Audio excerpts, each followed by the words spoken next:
Lors du dîner de Noël, ma grand-mère m'a demandé pourquoi je n'utilisais pas le SUV offert l'an passé. Stupeur, je n'en ai jamais vu la couleur. Ma sœur a blêmi, et grand-mère a alors fait quelque chose de totalement inattendu. La question tomba sur la table avec une telle force que j'eus l'impression que les lumières vacillèrent.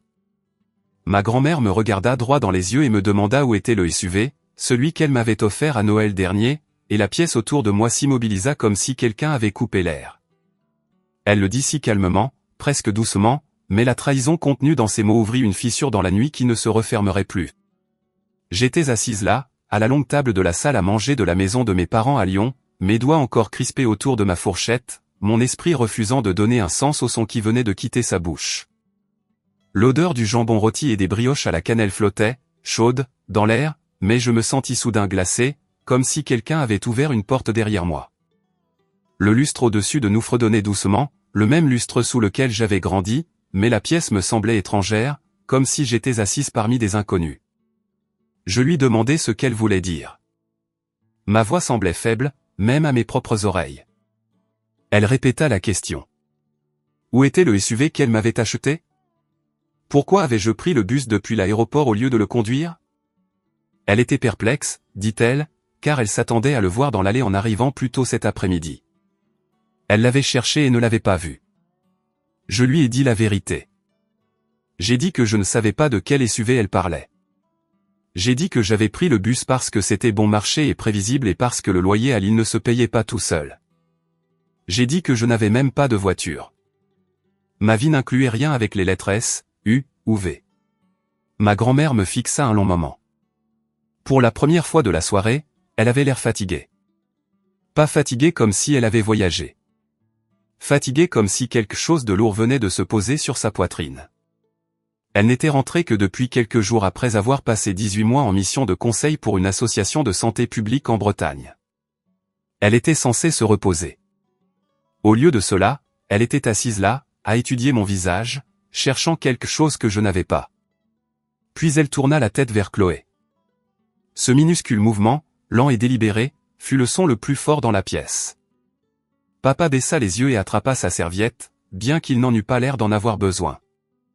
Maman se précipita pour dire quelque chose sur le fait que Noël n'était pas le moment de parler d'argent ou de cadeaux et que les malentendus étaient normaux après un voyage.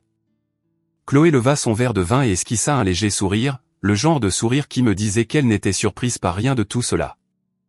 Je ne savais pas encore qu'on venait de me donner la première pièce d'un puzzle que tout le monde à cette table résolvait dans mon dos. Je ne savais pas que quelque chose qui m'était destiné avait été intercepté, redirigé, réutilisé, comme si ma vie était un débarras où n'importe qui pouvait prendre ce qu'il voulait sans demander. Si vous écoutez ceci, je me demande ce que vous faites en ce moment. Peut-être que vous cuisinez, pliez du linge, rentrez chez vous en voiture, ou êtes assis quelque part au chaud avec une tasse de café. Pour moi, lorsque ce moment est arrivé, j'avais 29 ans, j'étais épuisé par les gardes à l'hôpital, assise dans ma maison d'enfance avec une famille que je pensais comprendre. Si ma grand-mère n'avait pas posé cette question, j'aurais pu vivre toute ma vie sans jamais savoir ce qui m'avait été pris. Je dois revenir un peu en arrière. Je dois vous raconter comment la nuit de Noël a commencé. Je m'appelle Amélie Dubois. Je suis interne en médecine interne. Cela signifie que je travaille de longues heures, que je dors par courtes périodes, que je mange ce qui est disponible, et que j'essaie de ne pas faire d'erreur dans un domaine où chaque erreur compte. Je vis dans un petit 2 pièces à Lille. Le loyer est gérable si je fais des gardes supplémentaires. Mon budget est si serré que je suis à la trace chaque euro qui entre ou sort. Je ne me plains pas. J'ai choisi cette voie. Mais rien dans ma vie n'inclut de cadeaux coûteux ou de voitures de luxe. J'ai pris l'avion pour rentrer chez moi le matin du réveillon de Noël. Ma garde à l'hôpital s'était terminée à 5 heures du matin, et je suis parti directement du travail avec mon sac à dos et un manteau qui avait besoin d'être remplacé. Lorsque mon vol a atterri à l'aéroport de Lyon-Saint-Exupéry, le vent glacial m'a mordu le visage dès que j'ai mis le pied dehors. J'ai resserré mon manteau, vérifié l'heure et me suis dirigé directement vers l'arrêt de bus. Le bus était en retard. C'est souvent le cas en hiver. Ça ne me dérangeait pas. Personne ne m'attendait, sauf mes parents, et ils étaient habitués à ce que j'arrive discrètement, me glissant dans la maison sans faire de scène. Le trajet en bus a duré près d'1 heure. J'ai regardé des rues familières défiler derrière les vitres embuées, les maisons emballées dans des lumières, les décorations de jardin, les allées déjà déneigées. Tout semblait exactement pareil que lorsque je suis parti pour mes études, mais rien en moi ne ressentait la même chose. Quand on travaille dans un hôpital, on apprend à rester calme dans le chaos, mais rien ne m'avait préparé à la tension que je ressentais toujours en entrant dans la maison de ma famille. La porte d'entrée s'est ouverte avant que j'aie eu la chance de frapper. Maman m'a serré rapidement dans ses bras, son parfum assez fort pour me piquer les yeux. Papa m'a serré la main au lieu de me prendre dans ses bras. Chloé est apparue du salon, m'a regardé de haut en bas, a dit que j'avais l'air fatigué, et est retournée à son téléphone. Son petit ami Lucas est arrivé quelques minutes plus tard pour parler du temps et me faire un signe de tête qui ressemblait plus à un congé qu'à un salut. Grand-mère a été la dernière à arriver. Elle est entrée dans la maison avec sa canne et une écharpe qui retenait encore le froid du dehors. Elle m'a serré dans ses bras plus longtemps et plus fort que quiconque. Elle m'a dit que j'avais l'air plus mince. J'ai essayé de faire une blague sur les horaires de l'hôpital et la nourriture de la cafétéria, mais ma voix s'est un peu brisée et elle l'a remarqué. C'était toujours elle qui remarquait. Le dîner a commencé comme toujours. Trop de nourriture. Trop d'histoires sur des gens dont je me souvenais à peine. Chloé parlant fort de ses projets de vacances et des endroits où elle et Lucas voulaient voyager. Papa se vantant du nouveau travail de Chloé. Maman riait à tout ce que Chloé disait. Personne ne m'a beaucoup interrogé sur mon internat. Quand j'ai essayé d'en parler, on m'a interrompu. Chloé a dit que les hôpitaux étaient déprimants. Lucas a dit qu'il détestait l'odeur de désinfectant. Papa a dit que je devrais trouver une spécialité qui paie plus. J'ai coupé dans mon jambon sans répondre. J'ai arrêté d'essayer d'impressionner ma famille il y a des années. Grand-mère écoutait, cependant. Elle écoute toujours. Elle m'a interrogé sur mes patients. Elle m'a demandé comment se passaient mes stages. Elle m'a demandé si je mangeais correctement. Je lui ai dit que j'allais bien. Je l'ai dit d'un ton léger, mais elle a froncé les sourcils quand même. Le moment est si clair dans mon esprit que je pourrais le dessiner.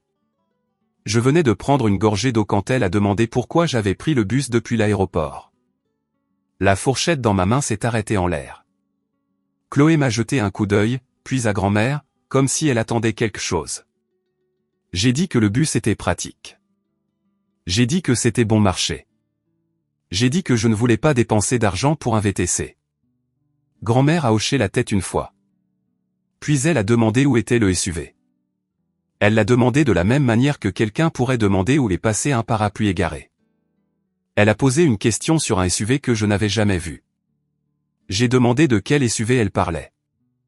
Ma voix a résonné un peu dans mes oreilles. Elle a expliqué qu'à Noël dernier, elle m'avait acheté un SUV bleu nuit parce qu'elle savait que je commencerais mon internat et qu'elle voulait que j'aie quelque chose de sûr. Elle a dit qu'elle avait traité avec un concessionnaire et avait tout arrangé. Elle a dit qu'elle avait envoyé les papiers. Elle a dit que maman lui avait dit que je l'avais bien reçu. J'ai senti ma gorge se nouer. Ma vision s'est légèrement rétrécie. Mon premier instinct a été de rire parce que cela ressemblait à une confusion trop ridicule pour être réelle. Mais personne d'autre n'avait l'air amusé. Sauf Chloé. J'ai dit à grand-mère qu'il devait y avoir une erreur. J'ai dit que je n'avais jamais reçu de voiture. J'ai dit que je ne possédais rien de plus précieux que mon ordinateur portable et mon stéthoscope. J'ai dit que je joignais à peine les deux bouts, ne payant mon loyer à temps que parce que je prenais des gardes supplémentaires. Elle m'a regardé comme si elle me voyait clairement pour la première fois. Puis elle a regardé Chloé. Chloé a levé le menton et a souri, un sourire lent et amusé. Mon estomac s'est tordu. Papa a attrapé son verre de vin mais a légèrement manqué le pied. Maman a marmonné quelque chose sur une mauvaise communication, le décalage horaire et le stress des fêtes. Personne n'osait la regarder dans les yeux. Je ne comprenais pas encore la profondeur de la trahison. Je sentais seulement une douleur monter dans ma poitrine, une douleur qui venait de savoir que quelque chose s'était passé autour de moi, pas à moi, comme si ma vie avait été traitée comme un tiroir dans lequel quelqu'un pouvait fouiller. Grand-mère a finalement rompu le silence. Elle a demandé quand j'avais utilisé le SUV pour la dernière fois. J'ai répété que je n'en avais jamais eu. Elle a demandé si j'étais certaine que le concessionnaire ne m'avait pas contacté. J'ai dit oui. Elle a demandé si quelqu'un en avait discuté avec moi. J'ai dit non. Chaque réponse que je donnais semblait raidir un peu plus ses épaules. Elle a tapé sa canne contre le sol, un son à peine audible mais assez vif pour faire sursauter Chloé. J'ai repassé l'année écoulée dans ma tête, cherchant le moindre indice de l'existence de quelque chose comme ça. Rien. Tout ce dont je me souvenais, c'était de travailler, payer des factures, m'inquiéter de mes prêts, prendre le bus, marcher jusqu'au travail, faire la grasse matinée les rares matins de congé, et essayer de ne pas m'effondrer d'épuisement. Rien à propos d'un SUV. Elle a demandé quand j'avais parlé pour la dernière fois à maman de mes moyens de transport. Maman a dit qu'elle supposait que j'avais eu le SUV et que je l'utilisais à Lille. Elle l'a dit si vite que cela semblait répété. Papa a hoché la tête en signe d'accord sans lever les yeux. Chloé a tracé le bord de son verre de vin avec son doigt. Quelque chose en moi s'est fissuré. Je l'ai regardé, vraiment regardé, et j'ai vu quelque chose sur son visage que j'aurais dû remarquer il y a des années. Ce sentiment de possession. Ce sentiment que tout lui est dû. Cette conviction qu'elle devrait avoir tout ce qui est bon qui entre dans notre famille, même si c'est destiné à quelqu'un d'autre. Le moment s'est étiré assez longtemps pour laisser une cicatrice. Grand-mère a soudainement posé sa fourchette. Le bruit du métal sur la porcelaine était doux, mais il a traversé la pièce comme un verre qui se brise. Elle a demandé à Chloé si elle avait quelque chose à dire. Chloé a haussé les épaules et a dit qu'elle ne savait pas de quoi il s'agissait. Papa s'est de nouveau raclé la gorge, plus fort cette fois. Maman a chuchoté que ce n'était pas la bonne soirée pour évoquer une confusion au sujet des cadeaux. J'étais assise là, mon cœur battant contre mes côtes si fort que je pensais que tout le monde pouvait l'entendre. Chloé a pris une autre gorgée de vin. Grand-mère l'observait. Dans ce petit instant, quelque chose a changé. Je l'ai senti dans mes os. Un fil avait été tiré, et tout ce qui avait été solidement noué pendant des années commençait à se défaire. J'ai regardé autour de la table et j'ai réalisé que j'avais grandi en croyant que nous étions une famille. Mais les familles ne cachent pas des voitures destinées à une fille pour les donner à une autre. Les familles ne mentent pas si bien que la personne à qui on n'en a jamais la chance de le remarquer. Le silence qui a suivi semblait plus lourd que n'importe quel mot aurait pu l'être. Le dîner a repris après un moment, mais ce n'était plus pareil. La conversation commençait et s'arrêtait par à-coups maladroits. Papa a fait tomber sa fourchette 2 fois. Maman a surcomplimenté chaque bouchée de nourriture. Chloé s'est excusée pour prendre un appel qui ne semblait pas réel. Grand-mère a à peine touché à son assiette. Je n'arrêtais pas de penser à l'année que j'avais passée à compter mes centimes pendant que quelqu'un d'autre conduisait quelque chose qui était censé être à moi. Plus tard dans la nuit, quand je suis enfin montée dans la chambre où je dormais adolescente, je me suis allongée sur le vieux matelas et j'ai fixé le plafond. Je pouvais encore entendre la question de grand-mère résonner dans ma tête. Où est le SUV que je t'ai offert à Noël dernier ? Cela semblait simple. C'était tout sauf simple. Parce que je savais maintenant que la vraie question n'était pas à propos du SUV. C'était à propos de ce qui avait été pris d'autre. C'était à propos de qui avait décidé que je n'avais pas besoin de savoir. C'était à propos de combien de temps il pensait pouvoir me garder dans l'ignorance. Et surtout, c'était à propos de pourquoi les yeux de ma grand-mère étaient devenus perçants quand elle a regardé Chloé, assez perçants pour libérer la vérité. Cette nuit-là était le commencement. Je ne le savais pas encore, mais une tempête avait commencé à se former autour de cette table, silencieuse et constante, attendant le moment où elle éclaterait enfin. Quand je me suis réveillé le lendemain matin, la maison était silencieuse. Le genre de silence qui semble mis en scène.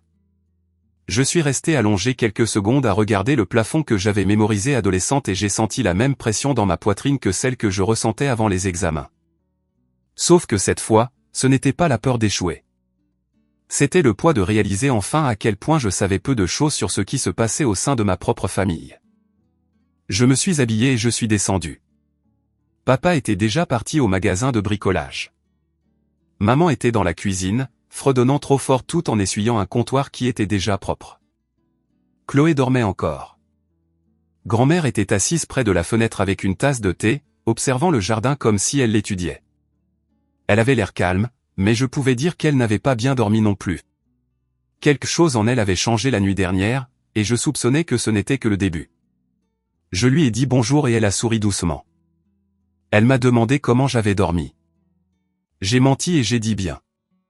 Elle ne m'a pas corrigé. Elle a juste hoché la tête et est retournée regarder par la fenêtre. Il y avait une lourdeur entre nous maintenant, non pas causée par la distance, mais par une vérité qui avait été forcée au grand jour. Je ne savais pas ce qu'elle prévoyait de faire, mais je sentais qu'elle repensait à chaque détail de l'année écoulée de la même manière que moi. Je me suis versé un café, je me suis assise en face d'elle, et j'ai laissé mon esprit dériver vers l'île. Vers la vie que je vivais chaque jour pendant qu'un SUV à mon nom existait quelque part là-bas, sans moi. La vie d'un interne en médecine n'est pas quelque chose que la plupart des gens comprennent à moins de l'avoir vécu. Ce n'est pas glamour et ce n'est pas propre. C'est l'épuisement entremêlé de routine, le triomphe tressé d'échecs, et la patience apprise par nécessité. C'est un monde où chaque décision peut changer le cours d'une vie, et pourtant, il faut se souvenir de signer sa feuille de présence sinon on n'est pas payé. Mes journées commencent souvent à 5 heures du matin. Parfois 4. Parfois, je ne rentre pas du tout à la maison. Les couloirs de l'hôpital ont une façon d'avaler le temps si complètement qu'à la fin d'une garde, je ne peux pas dire si je suis réveillé depuis 10 heures ou 30.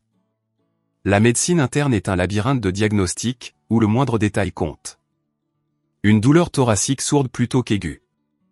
Une fièvre qui monte la nuit au lieu du jour. Une valeur de laboratoire qui chute trop rapidement pour être une coïncidence. Il y a des jours où je me sens stable, capable, exactement là où je dois être. Et puis il y a des jours où je me tiens dans la salle des médicaments, la main sur le front, essayant de me souvenir de la dernière fois que j'ai mangé quelque chose qui n'était pas emballé dans un distributeur automatique. L'internat paie assez pour garder les lumières allumées et la cuisinière en état de marche, mais il ne laisse pas de place au confort. Pas avec mes prêts étudiants. J'ai choisi de payer plus de 3 500 € chaque mois parce que je refusais de traîner une dette jusqu'à la quarantaine ou la cinquantaine. La plupart des internes ne font pas ça. Ils choisissent les plans étendus et économisent de l'argent maintenant. Mais je ne pouvais pas me permettre de vivre comme ça. Je voulais la liberté plus tôt, même si cela signifiait vivre sobrement maintenant. Mon appartement à Lille est petit. Une seule chambre, des murs fins, une fenêtre qui donne sur un parking. Je ne garde que ce dont j'ai besoin. Un matelas, un bureau, un canapé d'occasion, et une table de cuisine qui vacille si on s'appuie dessus. Je ne décore pas beaucoup. Je n'achète pas souvent de nouveaux vêtements. J'apporte mon déjeuner dans des boîtes en plastique et je fais mon café à la maison au lieu de l'acheter. Je ne possède pas de voiture. Non pas parce que je n'en veux pas, mais parce que je ne peux pas justifier le coût. L'assurance, l'entretien, l'essence, les frais de stationnement. Tout cela s'additionne. Alors je prends le bus. Je voyage avec des étudiants, des employés de bureau et des gens qui sentent la cigarette. Je reste debout quand c'est bondé. Je m'assois quand il y a de la place. Je mémorise si bien les arrêts que je peux sentir où je suis même les yeux fermés. Les gens supposent toujours que je suis forte. Ils le disent comme un compliment. Amélie va bien. Amélie peut tout gérer. Amélie n'a pas besoin d'aide. Amélie est indépendante. J'en étais fier. Dernièrement, cela ressemblait plus à une excuse pour qu'ils ne me voient pas clairement. Un soir, environ un mois avant Noël, je terminais une garde qui semblait interminable. Un homme de 70 ans avait fait 2 arrêts cardiaques. Une femme avec un diabète non contrôlé avait besoin d'insuline en urgence. Un étudiant était arrivé avec des symptômes qui semblaient légers mais qui se sont avérés être une méningite. Chaque heure apportait une nouvelle crise, et au lever du soleil, mes jambes tremblaient à chaque fois que je marchais entre les chambres des patients. Quand ma garde s'est finalement terminée à 7 heures du matin, je suis entré dans la salle de repos pour prendre mon sac. Ma collègue Sophie Martin était là. C'est une des infirmières, l'esprit vif, le cœur chaleureux, et toujours prête avec une blague quand la journée semble lourde. Elle a remarqué que je portais encore mon manteau d'hiver même si j'étais resté à l'intérieur toute la nuit. Elle m'a demandé où ma voiture était garée. Je lui ai dit que je n'en avais pas. Elle a ri de cette manière gentille et taquine que les infirmières ont quand elles essaient de vous remonter le moral. Elle a dit qu'elle n'avait jamais entendu parler d'un médecin qui prenait le bus pour aller au travail. Elle a dit que ça me rendait unique. Elle l'a dit avec affection, mais quelque chose s'est quand même resserré en moi. J'ai ri avec elle, mais à l'intérieur, il y avait une petite piqûre. Non pas parce qu'elle le pensait méchamment, mais parce qu'au fond de moi, je souhaitais ne pas avoir à vivre comme je vivais. Je souhaitais pouvoir être le genre d'interne qui peut se permettre de rentrer en voiture après une garde de nuit au lieu d'attendre dans le froid un bus qui pourrait être en retard. Mais les souhaits ne changent rien. J'ai choisi mes priorités. J'ai choisi la liberté à long terme plutôt que la facilité à court terme. Pourtant, ce commentaire a résonné dans ma tête plus qu'il n'aurait dû. Quand je suis finalement rentré chez moi ce matin-là, je me suis effondré sur mon lit sans même enlever mes chaussures. J'ai dormi 3 heures, je me suis réveillé, j'ai préparé des flocons d'avoine instantanés, et je suis retourné à l'hôpital. C'était ma vie. Jour après jour. Travailler, dormir, payer les factures, continuer à avancer. Et pendant tout ce temps, ma famille pensait que j'allais bien. Parfaitement bien. Ils ne savaient pas combien de fois je calculais mon budget dans l'allée du supermarché. Ils ne savaient pas combien de fois j'avais choisi de ne pas allumer le chauffage avant tard dans la nuit. Ils ne savaient pas à quel point je me sentais gêné quand mes collègues parlaient de week-end en voiture, de nouveaux meubles ou de vacances. Ils ne savaient pas que je portais chaque fardeau en silence parce que je croyais que c'était ce qu'une femme adulte était censée faire. Mais maintenant, assise à la table de la cuisine en face de grand-mère, je réalisais que le pire n'était pas que ma famille ne savait pas. C'était qu'ils n'avaient jamais demandé. Grand-mère a finalement détourné son regard de la fenêtre et a croisé mes yeux. Elle a demandé si je voulais du pain grillé ou des œufs. J'ai dit que je n'avais pas faim. Elle a attendu un moment, puis a hoché la tête, comme si elle comprenait que la nourriture n'était pas ce dont j'avais besoin. Je voulais des réponses. Je voulais savoir pourquoi un SUV avait été acheté pour moi et ne m'était jamais parvenu. Je voulais savoir qui l'avait intercepté. Je voulais savoir qui l'avait signé. Je voulais savoir qui l'avait conduit et pourquoi. Je voulais savoir ce qui m'avait été caché d'autre sous le voile de la politesse familiale. Mais je ne pouvais pas encore demander. Pas parce que j'avais peur. Parce que je sentais qu'elle réfléchissait déjà aux questions elle-même, et quelque chose me disait qu'elle avait besoin de temps pour construire les fondations de ce qui allait suivre. Maman est entrée dans la pièce à ce moment-là avec un grand sourire qui n'atteignait pas ses yeux. Elle a demandé si nous avions bien dormi. Grand-mère a dit qu'elle avait dormi convenablement. J'ai dit que j'avais bien dormi. Maman a tapé dans ses mains comme si elle était soulagée, puis a commencé à parler de ses projets pour la journée, comment elle voulait faire un tour au bord du lac ou visiter une exposition de crèche dans une église voisine. Ses mots étaient trop rapides, ses gestes trop grands. Elle essayait de remplir le silence de bruit pour ne pas avoir à reconnaître ce qui s'était passé la nuit dernière. Papa est rentré vers 10 heures avec des sacs du magasin. Il a dit bonjour rapidement et a demandé si quelqu'un voulait un café du bistrot. Sa voix était stable, mais ses yeux se sont posés sur moi puis se sont détournés en moins d'une seconde. Comme si me regarder trop longtemps le forcerait à voir la vérité qu'il évitait. Chloé est descendue vers 11 heures, parfaitement coiffée, portant un pull qui semblait neuf. Elle a embrassé maman sur la joue, a serré papa dans ses bras, a fait un signe de tête à grand-mère, puis m'a adressé un sourire rapide qui ressemblait à un défi.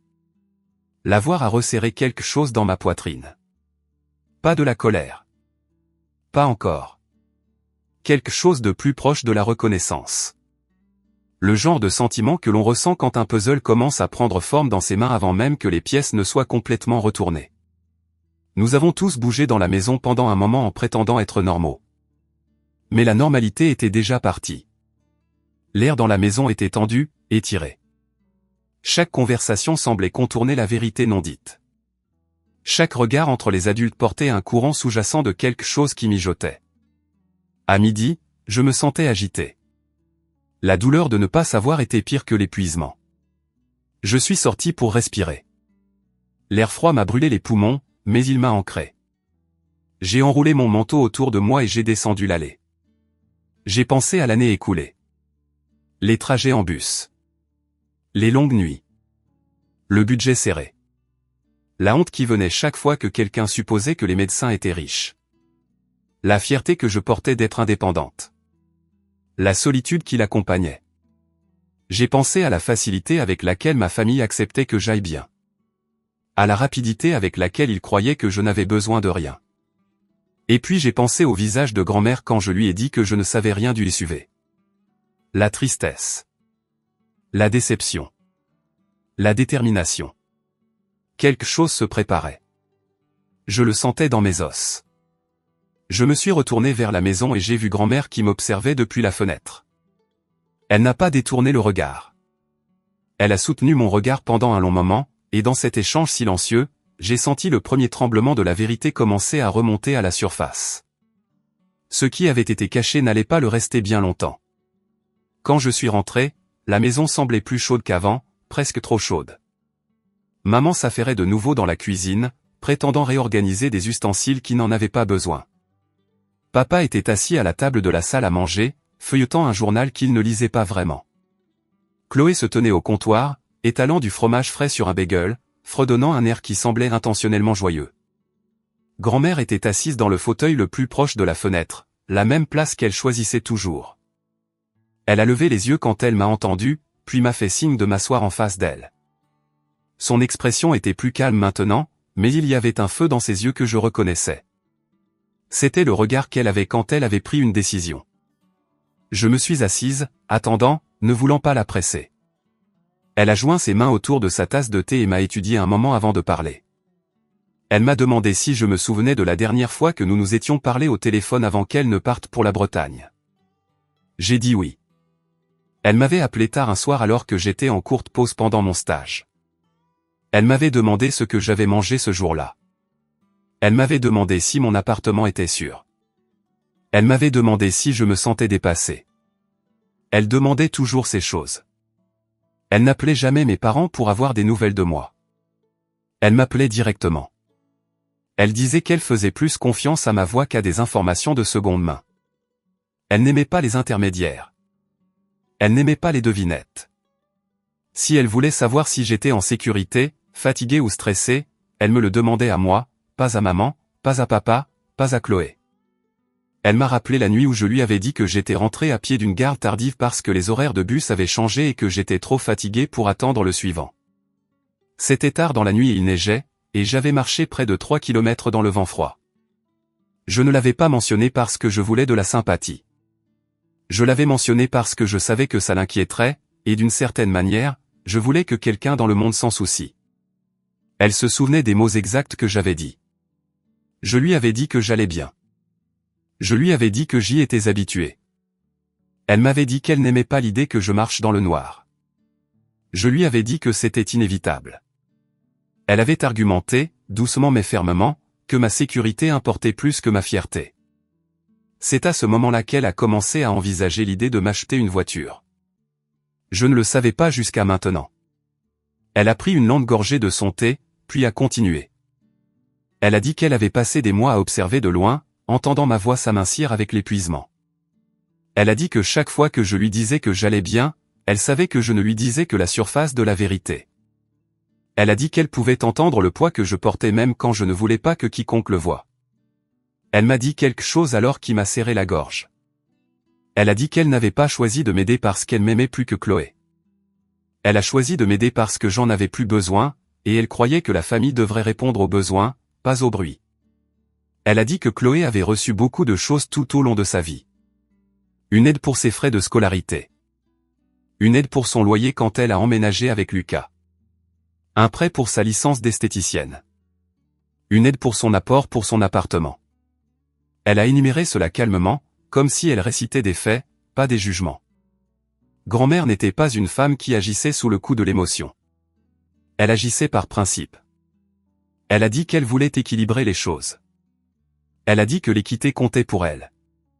Pas le favoritisme, mais l'équité. C'était sa deuxième raison de me choisir.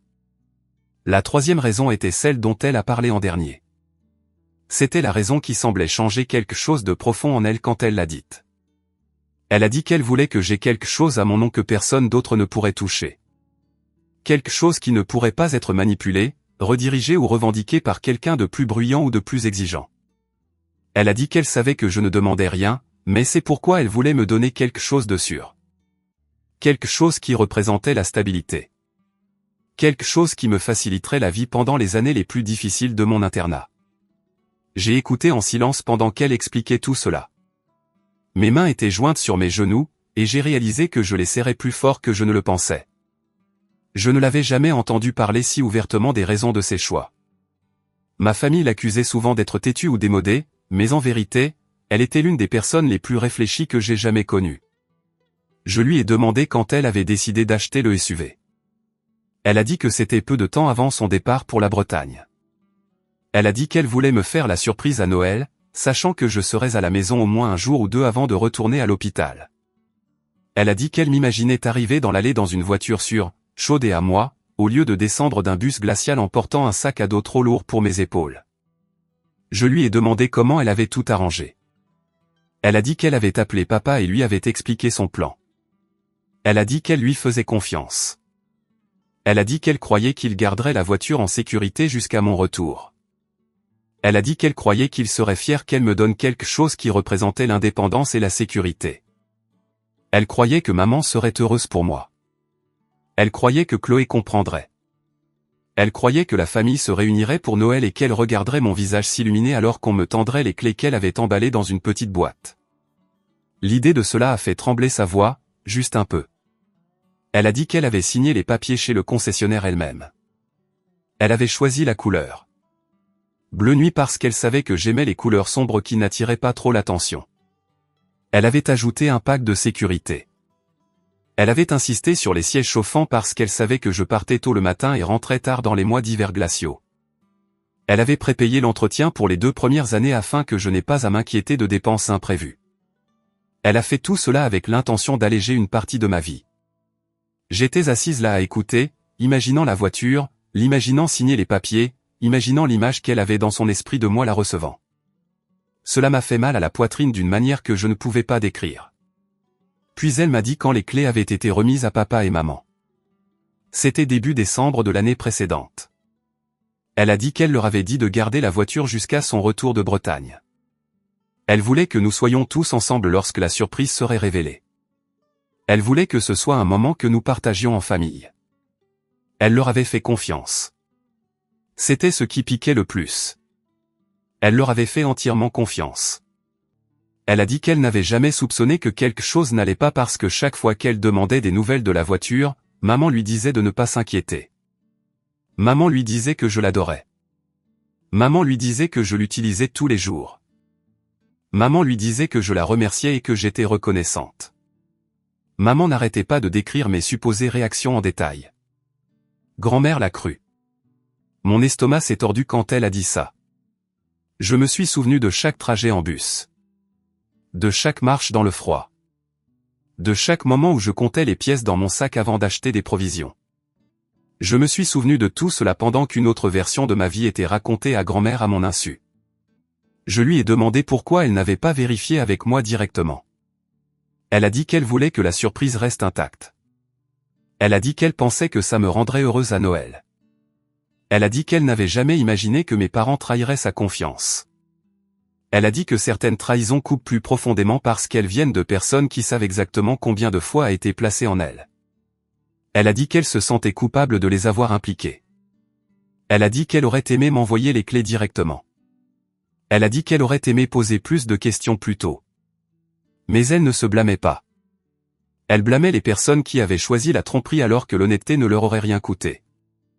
Je lui ai demandé quand elle avait réalisé que quelque chose n'allait pas. Elle a dit que c'était la nuit dernière quand elle m'a vu entrer dans la salle à manger avec des chaussures qui semblaient usées et un manteau plus fin qu'il n'aurait dû l'être pour l'hiver. Elle a vu l'épuisement sur mon visage.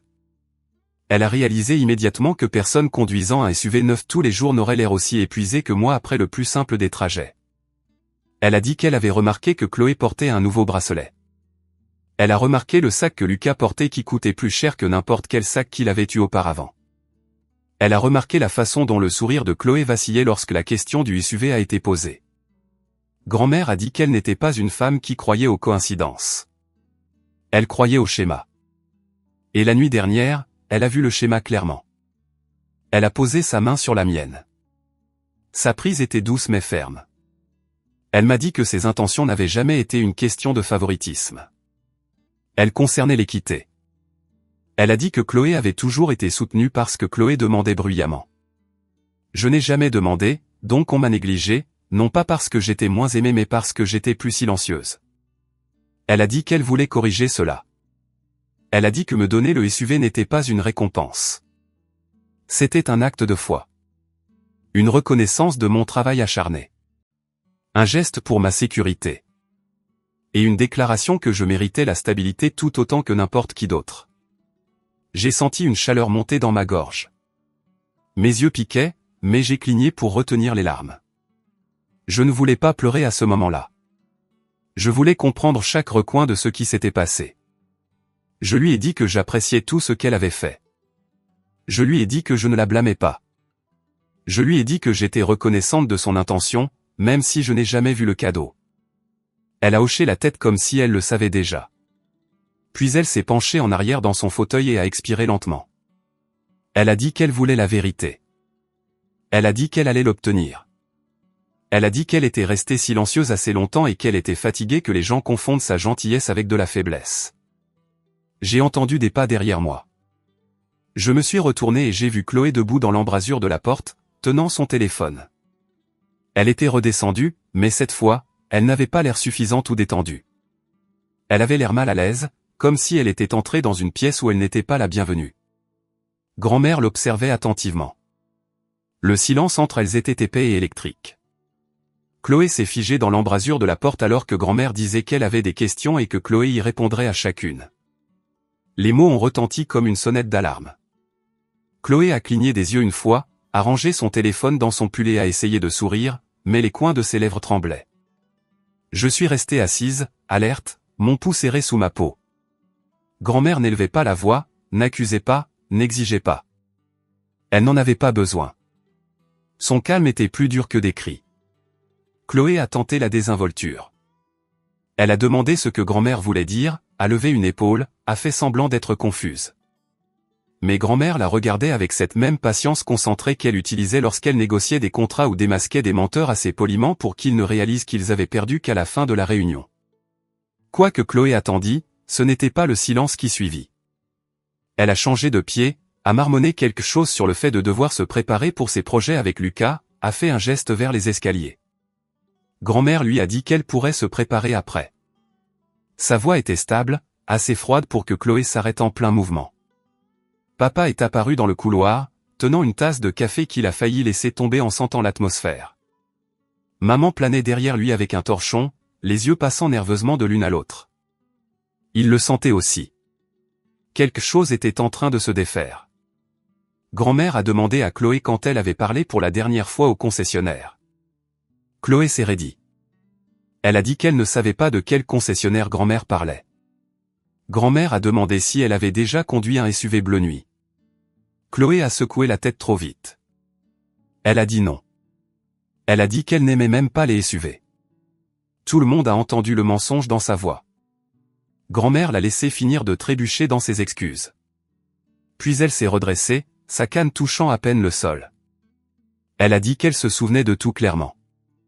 Elle se souvenait de la date à laquelle elle avait acheté le SUV, de l'appel où papa avait accepté de le garder, du message que maman avait envoyé la remerciant pour le généreux cadeau. Elle se souvenait de chaque détail. Elle a demandé à nouveau. Où était le SUV? Le souffle de Chloé s'est coupé. Elle a regardé papa, espérant un secours. Il a évité son regard. Maman s'est avancée, suggérant doucement qu'il parle en privé. Grand-mère a dit non. Elle a dit que cette conversation devait avoir lieu à la lumière du jour. Les secrets avaient déjà fait assez de dégâts. Le visage de Chloé est devenu blême. Je sentais mon cœur battre dans ma gorge mais je suis restée silencieuse. J'avais attendu trop longtemps pour avoir des éclaircissements. Chloé a dit qu'elle ne voulait pas discuter de cela devant tout le monde. Grand-mère lui a dit que cela concernait tout le monde, surtout moi. Chloé a forcé un rire et a dit que je surréagissais. Que rien de tout cela n'était grave. Ma colère s'est enflammée, nette et précise. Pas sauvage. Juste précise. Je lui ai demandé directement si elle était au courant pour le SUV. Chloé a regardé partout sauf vers moi. Le sol. La fenêtre. Ses mains. Puis elle a chuchoté que c'était compliqué. Compliqué était un aveu. Grand-mère a hoché la tête une fois, comme pour confirmer une théorie qu'elle connaissait déjà. Elle a dit qu'elle s'attendait à découvrir plus de vérité et qu'elle avait l'intention de tout découvrir. Papa a finalement parlé, exhortant tout le monde à se calmer. Maman a touché le bras de Chloé comme pour réconforter la victime, pas la personne qui causait du tort. Grand-mère s'est rassise, calme et résolue. Elle a dit qu'elle voulait comprendre comment le SUV qu'elle avait acheté ne m'était jamais parvenu. Pourquoi personne ne lui avait dit la vérité? Pourquoi on lui avait menti pendant une année entière? Chloé n'a pas répondu. Elle s'est retournée et est sortie, c'est pas mal assuré. Maman s'est précipitée après elle. Papa a marmonné quelque chose sur le fait de vérifier quelque chose dans le garage et a disparu. Grand-mère est restée dans la salle à manger. Elle a laissé échapper un long soupir et a fermé brièvement les yeux. Quand elle les a rouverts, elle avait l'air fatiguée mais inébranlable. Elle a dit que les secrets pourrissent les fondations d'une famille bien avant que quiconque ne remarque les fissures. Je ne savais pas quoi dire. J'avais l'impression que le sol sous ma vie glissait depuis des années, et ce n'est que maintenant que je voyais l'inclinaison. Je suis resté avec grand-mère jusqu'à ce qu'elle dise qu'elle avait besoin d'un moment seul. Elle a marché lentement vers la chambre d'amis et a fermé la porte avec une finalité silencieuse. Je suis monté dans mon ancienne chambre, les mains tremblantes. Je me suis assise sur le bord du lit, fixant le mur alors que les souvenirs s'organisaient en un schéma que je n'avais jamais reconnu auparavant. Noël de l'année précédente. Je m'en souvenais avec une clarté parfaite. J'avais fait une garde de nuit la veille de Noël, dormant quelques heures sur un lit de camp avant de replonger dans les visites. J'avais appelé brièvement mes parents. Ils avaient dîné sans moi. Chloé avait posté des photos à une table dressée en or et rouge. Personne n'avait suggéré de reporter la célébration. Je me suis dit que ce n'était pas grave. Pendant cet appel, papa a mentionné que grand-mère m'avait envoyé quelque chose mais a dit de ne pas m'inquiéter. Il le garderait. J'ai supposé que c'était un petit cadeau. Un livre. Une écharpe. Personne n'en a reparlé au printemps. Où en était? Grand-mère était déjà partie pour la Bretagne, donc je n'ai pas pu lui demander. J'ai mis cela sur le compte d'un malentendu, ou peut-être que le cadeau était destiné à Chloé. Les choses allaient naturellement dans sa direction. J'ai appris il y a des années à ne pas en attendre plus. Mais maintenant, en repassant tout, c'était comme si les pièces du puzzle s'emboîtaient. Vers janvier, Chloé a commencé à poster de nouveaux types de photos. Elle et Lucas au bord d'un lac. Elle et Lucas dans un vignoble. Elle et Lucas à côté d'un véhicule bleu nuit, seulement à moitié dans le cadre, avec des légendes comme l'escapade du week-end et aventure spontanée. J'ai vu les photos. Pas une seule fois mon esprit ne les a connectées à quelque chose qui m'appartenait. J'ai supposé qu'ils avaient emprunté une voiture. Ou que Lucas avait changé la sienne. Pourquoi aurais-je remis en question quelque chose qui ne m'avait jamais été expliqué? Mais maintenant que je me souvenais de l'angle du capot, de la couleur de la peinture, de l'éclat sous le soleil d'hiver, tout cela s'assemblait en une seule image indéniable. Il conduisait ce qui aurait dû être à moi. Une chaleur a envahi mon visage. Je me suis levé et j'ai fait les 100 pas dans la chambre, mon cœur martelant. Papa avait dit que Chloé méritait une pause. Maman avait dit que voyager les aiderait à grandir en tant que couple.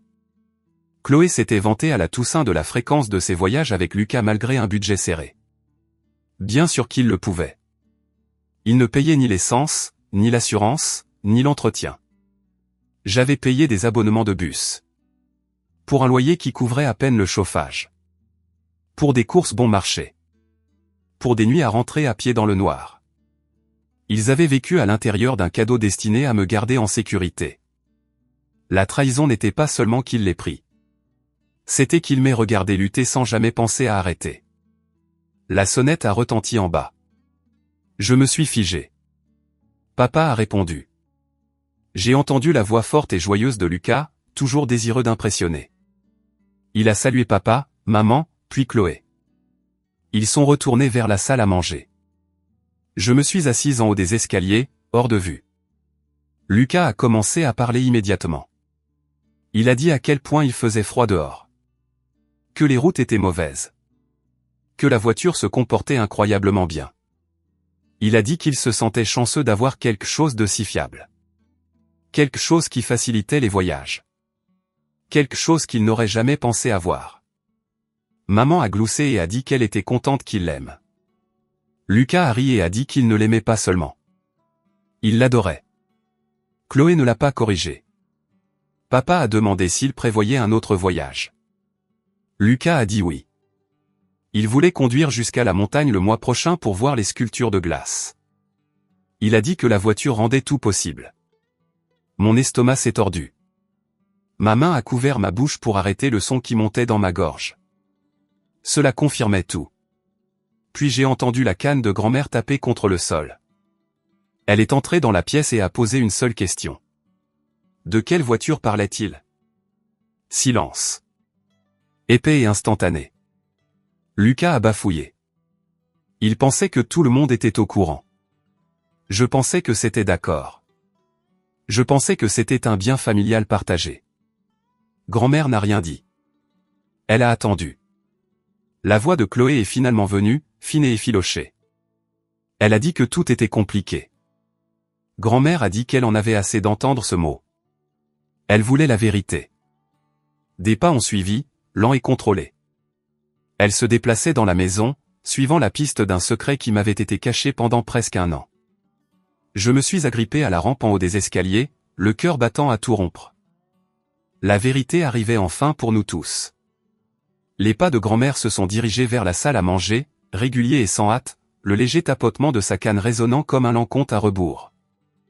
Je suis descendu, une marche prudente à la fois. En arrivant en bas, j'ai trouvé tout le monde exactement où ils étaient, figés dans l'air tendu qu'ils avaient créé. Lucas se tenait près de la porte, nerveux et agité. Maman planait protectrice à côté de Chloé, dont l'expression oscillait entre la défensive et la culpabilité. Papa faisait semblant d'étudier un ticket de caisse près de l'îlot de cuisine. Grand-mère s'est avancée au centre de la pièce et a posé une main sur le dossier d'une chaise. Elle ne s'est pas assise. Elle a simplement regardé autour d'elle, laissant le silence trancher tout le monde jusqu'à ce que l'air se raréfie. Elle a demandé à papa où étaient les papiers du SUV. Papa a cligné des yeux. Un petit clignement, mais suffisant pour tout révéler. Il s'est frotté le cou et a essayé de sourire. Il a dit que les choses prenaient des proportions démesurées. Il a dit que Noël n'était pas le bon moment pour la confrontation. Il a dit que les malentendus devraient être réglés en privé. Il a dit que toute l'affaire était plus compliquée que grand-mère ne le réalisait. Grand-mère a levé le menton. Elle a dit qu'elle posait une question très simple. Si elle avait acheté un SUV il y a un an, quelqu'un aurait dû signer pour. Quelqu'un l'avait immatriculé. Quelqu'un en avait pris possession. Elle voulait savoir qui. Papa a dégluti et a regardé maman. Maman s'est avancée avec un sourire forcé et a dit que tout cela n'était qu'un malentendu, une confusion inoffensive qui avait dégénéré de manière inattendue. Elle a dit que je ne devais pas être contrarié parce que tout serait expliqué. Elle a dit que les émotions étaient vives. Elle a dit que personne ne voulait faire de mal. Je l'ai observé attentivement. Chaque mot qu'elle prononçait était un coussin pour la vérité, une couverture douce jetée sur des angles vifs. C'était le même ton qu'elle utilisait quand elle me disait que tout allait bien même quand ce n'était pas le cas. Grand-mère n'a pas scié. Elle a de nouveau demandé où étaient les papiers. Papa s'est raclé la gorge. Il a dit qu'il les chercherait plus tard. Peut-être qu'ils étaient dans un tiroir quelque part. Peut-être avec les papiers d'assurance. Peut-être qu'il les avait égarés. Grand-mère lui a dit qu'il avait eu une année entière. Ces mots ont frappé plus fort que n'importe quelle accusation. Chloé s'est soudainement avancée, les bras croisés, le menton levé. Elle a dit qu'elle ne comprenait pas pourquoi on traitait cela comme un scandale. Elle a dit que ce n'était qu'une voiture. Elle a dit que j'étais dramatique. Elle a dit que je n'en avais même pas besoin parce que bientôt je serais médecin, et une fois que je gagnerais de l'argent réel, je pourrais acheter tout ce que je voulais. Elle l'a dit avec désinvolture, presque légèrement, mais le sentiment de du sous-jacent était indubitable. Tu seras médecin. Tu iras bien. Ces mots flottaient dans l'air comme de la poussière après un effondrement. Ce n'étaient pas des encouragements. C'étaient des justifications. La justification qu'ils utilisaient depuis des années. Un sentiment froid m'a traversé. Je lui ai demandé pourquoi elle pensait que j'irais bien. Je lui ai demandé si elle comprenait à quoi ressemblait ma vie. Je lui ai demandé si elle savait combien s'élevaient mes mensualités de prêt étudiant. Si elle savait ce que coûtait un loyer à Lille. Si elle savait ce que c'était que de rentrer à pied la nuit. Si elle savait combien de gardes je faisais simplement pour ne pas prendre de retard. Chloé a levé les yeux au ciel. Elle a dit que les internes étaient assez bien payés. Elle a dit que ma vie serait facile bientôt. Elle a dit qu'elle et Lucas voyageaient plus et avaient besoin du SUV pour leur style de vie. Elle a dit que cela avait plus de sens entre leurs mains. Le regard de grand-mère s'est déplacé d'elle à moi, puis de nouveau à elle, comme si elle assemblait un puzzle. J'ai pris une profonde inspiration. Pour la première fois de la soirée, je me suis permis de dire la vérité sans détour. J'ai dit que l'internat payait les courses et le strict nécessaire, mais pas le confort. J'ai dit que presque chaque euro de libre allait au remboursement de mes prêts parce que je refusais de traîner une dette pendant des décennies. J'ai dit que je faisais souvent des gardes supplémentaires juste pour pouvoir payer le loyer. J'ai dit que je rentrais à pied la nuit parce que je ne pouvais pas me permettre une voiture. J'ai dit que je sautais des repas pour économiser de l'argent. J'ai dit que je vivais simplement parce que je voulais construire un avenir sans être un fardeau pour personne. Maman a tressailli quand j'ai mentionné que je sautais des repas. Les yeux de papa se sont détournés. Chloé avait l'air agacée, comme si mes difficultés étaient un inconvénient pour son récit. J'ai dit que le SUV aurait fait une réelle différence. Et le pire, ce n'était pas de perdre la voiture. C'était de savoir que quelqu'un avait décidé que je n'en avais pas besoin. La pièce a changé alors. Tout comme à l'hôpital quand la dernière pièce d'un diagnostic se met en place. Compréhension et appréhension entremêlées. Papa a de nouveau essayé d'adoucir les choses. Il a dit que Chloé avait plus besoin de la voiture à ce moment-là. Il a dit qu'elle traversait une mauvaise passe au travail. Il a dit qu'il supposait que ça ne me dérangerait pas parce que j'étais forte et indépendante. Il a dit que la famille avait toujours compté sur moi pour me débrouiller. Il l'a dit comme un compliment. Grand-mère s'est redressée, le regardant avec une déception si vive qu'on aurait dit que la température avait chuté. Elle lui a demandé s'il comprenait l'équité. La responsabilité. La confiance. Elle lui a demandé comment il justifiait de prendre quelque chose destiné à une petite fille et de le donner à une autre sans permission. Papa a marmonné des intentions. Il a dit qu'il avait bien voulu faire. Il a dit qu'il voulait ce qu'il y avait de mieux pour la famille. Le visage de grand-mère ne s'est pas adouci. Maman a de nouveau essayé. Elle a dit qu'elle avait dit à grand-mère chaque mois que j'aimais la voiture parce qu'elle ne voulait pas l'inquiéter. Elle a dit qu'elle ne voulait pas que grand-mère soit déçue. Elle a dit qu'elle supposait que les choses finiraient par s'arranger. Elle a dit qu'elle pensait que je ne m'en soucierais pas une fois que je gagnerais plus d'argent. Grand-mère lui a demandé pourquoi mentir semblait plus facile que de dire la vérité.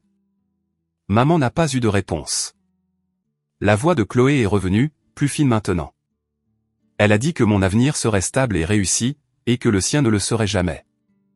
Elle a dit que cela avait du sens que je sacrifie plus maintenant parce que je serai récompensé plus tard. Elle a dit que j'avais plus de potentiel et d'opportunités. Elle a dit que j'étais destiné à aller bien. Tu iras bien. Tu iras bien. Tu iras bien. La phrase s'est déroulée dans mon esprit, révélant ce qu'elle avait toujours été. Pas des encouragements. Pas de la confiance. Une permission pour eux de m'ignorer. J'ai demandé à Chloé si elle comprenait que prendre quelque chose destiné à quelqu'un d'autre était mal. Elle a dit que j'étais dramatique. Elle a dit qu'elle n'avait rien volé. Elle empruntait juste une voiture qui n'était pas utilisée. Elle a dit que les familles partageaient les choses. Elle a dit que je devrais être reconnaissante qu'elle soit honnête à ce sujet. La voix de grand-mère a tranché l'air. Elle a dit à Chloé d'arrêter de parler. Chloé a fermé la bouche instantanément. Grand-mère s'est avancée et a dit qu'elle en avait assez entendu. La confiance avait été placée entre de mauvaises mains. Elle a dit qu'elle voulait les informations d'immatriculation immédiatement. Les clés.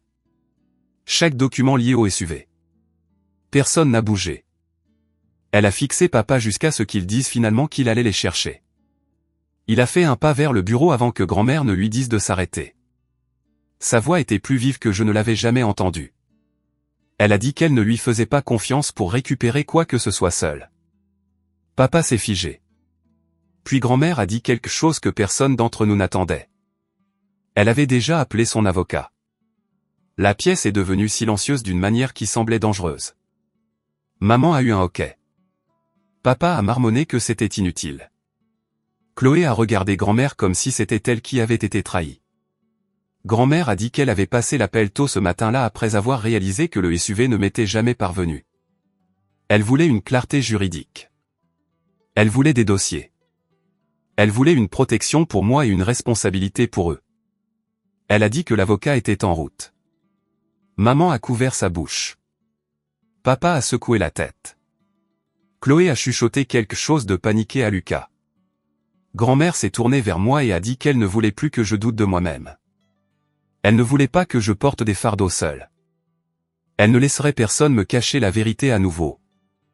J'ai senti ces mots s'installer profondément en moi, ancrant quelque chose qui dérivait depuis des années. Puis la sonnette a retenti. Le son a résonné dans la maison, vif et final. Papa s'est raidi. Maman a agrippé la main de Chloé. Même Lucas est devenu pâle. Grand-mère a regardé vers l'entrée avec une certitude calme. L'avocat était arrivé. J'ai d'abord entendu des pas, fermes et réguliers sur le parquet, et le léger changement dans la pièce m'a dit que tout le monde les entendait aussi. La fissure dans l'illusion de notre dîner de famille s'est élargie lorsque maître Antoine Leroy est entré dans la salle à manger, un dossier en cuir sous le bras. Il était grand, impeccablement vêtu, et d'un calme qui donnait à la scène des allures de salle d'audience attendant le premier coup de marteau. Il a hoché la tête poliment, mais ses yeux étaient concentrés et professionnels, et la chaleur qui avait rempli la pièce plus tôt s'est évaporée. Grand-mère a légèrement levé le menton, un petit geste qui m'a dit qu'elle s'attendait à ce moment. Elle l'avait invité. Elle s'y était préparée. Mon estomac s'est noué lorsque maître Leroy a tiré une chaise et s'est installé à côté d'elle comme s'il avait fait cela 100 fois. Papa s'est agité sur son siège, soudainement incapable de rester en place. Maman a pressé sa serviette contre ses lèvres. Chloé a croisé les bras et s'est penchée en arrière, les yeux mi-clos comme si elle trouvait tout cela dramatique et inutile. Maître Leroy a ouvert le dossier en cuir, révélant une épaisse pile de documents. Des relevés d'assurance. Des cartes grises. Des photocopies de signatures. Il a posé la première feuille au centre de la table. Mon souffle s'est coupé quand j'y ai vu mon propre nom imprimé en encre noire. Cela semblait irréel. Je n'avais jamais touché ces papiers. Je n'avais même jamais su qu'ils existaient. Pourtant, c'était là. Mon nom, inscrit comme propriétaire légal d'un SUV flambant neuf. Il a dit calmement que le véhicule avait été acheté l'année dernière et payé en totalité par grand-mère. Il a dit que l'immatriculation avait été effectuée correctement et légalement. La preuve de paiement était enregistrée. Les polices d'assurance étaient à jour. Tout avait été fait correctement. Sauf une chose. Je n'avais jamais reçu la voiture. La vérité était étalée sur la table d'une manière que personne ne pouvait contester. Papa s'est raclé la gorge, un son nerveux que je lui avais rarement entendu. Il a essayé de se ressaisir mais ses mains tripotaient le bord de son set de table. Maître Leroy a continué à parler du même ton calme et sec qui m'a donné des frissons. Il a dit que le concessionnaire avait livré le SUV au domicile de mes parents la semaine avant Noël de l'année dernière. Il a dit que les clés avaient été remises directement à papa, ainsi que le dossier d'immatriculation qui incluait mon nom comme propriétaire légal. Il a dit que le concessionnaire avait un registre de livraison horodaté avec la signature de papa. Papa a jeté un coup d'œil à maman comme pour demander de l'aide, mais elle a baissé les yeux sur ses genoux. J'ai regardé le silence entre s'étirer, épais et inconfortable. Puis papa a finalement parlé. Pas une excuse. Pas une explication qui avait du sens. Juste une excuse fragile qui flottait dans l'air comme un brouillard humide. Il a dit qu'il avait gardé le SUV à la maison parce que j'étais trop occupé pour revenir de Lille. Il a dit qu'il avait eu l'intention de me le dire. Il a dit qu'il pensait que ce serait plus pratique comme ça. Il a dit que le temps avait été mauvais et qu'il ne voulait pas que je conduise une voiture inconnue sur des routes verglacées. Grand-mère a inspiré brusquement, et j'ai senti sa colère même si elle n'a pas élevé la voix. Ses yeux étaient glaciales et fixes alors qu'elle le regardait parler. Elle a demandé à papa pourquoi il ne m'avait jamais dit que le SUV était là. Pourquoi il n'avait jamais appelé le concessionnaire pour confirmer quoi que ce soit. Pourquoi il avait laissé passer une année entière sans mentionner le cadeau. Papa a commencé à répondre mais a hésité. Il a semblé perdu un instant. Puis il a tenté un haussement d'épaule, disant que ça lui était simplement sorti de la tête. Cela semblait absurde, enfantin et douloureusement répété. Chloé a levé les yeux au ciel comme si toute l'affaire devenait ridicule. Elle a dit que papa se prenait la tête et que toute cette situation était montée en épingle. Elle a ajouté que le SUV n'avait pas été gaspillé. Elle et Lucas l'avaient utilisé de manière responsable. Elle a dit qu'au moins quelqu'un avait mis le véhicule à bon usage au lieu de le laisser prendre la poussière. Le silence qui a suivi était étouffant. Maître Leroy a brandi un autre document, cette fois une série de photos imprimées sur des feuilles brillantes. Des images de caméras de sécurité. Capturées sur des parkings de supermarchés, des stations-service, le lieu de travail de Lucas, et même l'entrée d'un chalet au bord d'un lac. Chloé et Lucas entrant et sortant du SUV. Chargeant du matériel de camping. Conduisant en ville. Riant sur l'une des images, Lucas avec ses lunettes de soleil relevées et Chloé appuyée contre le capot comme si la voiture lui appartenait. J'ai senti quelque chose se tordre durement en moi.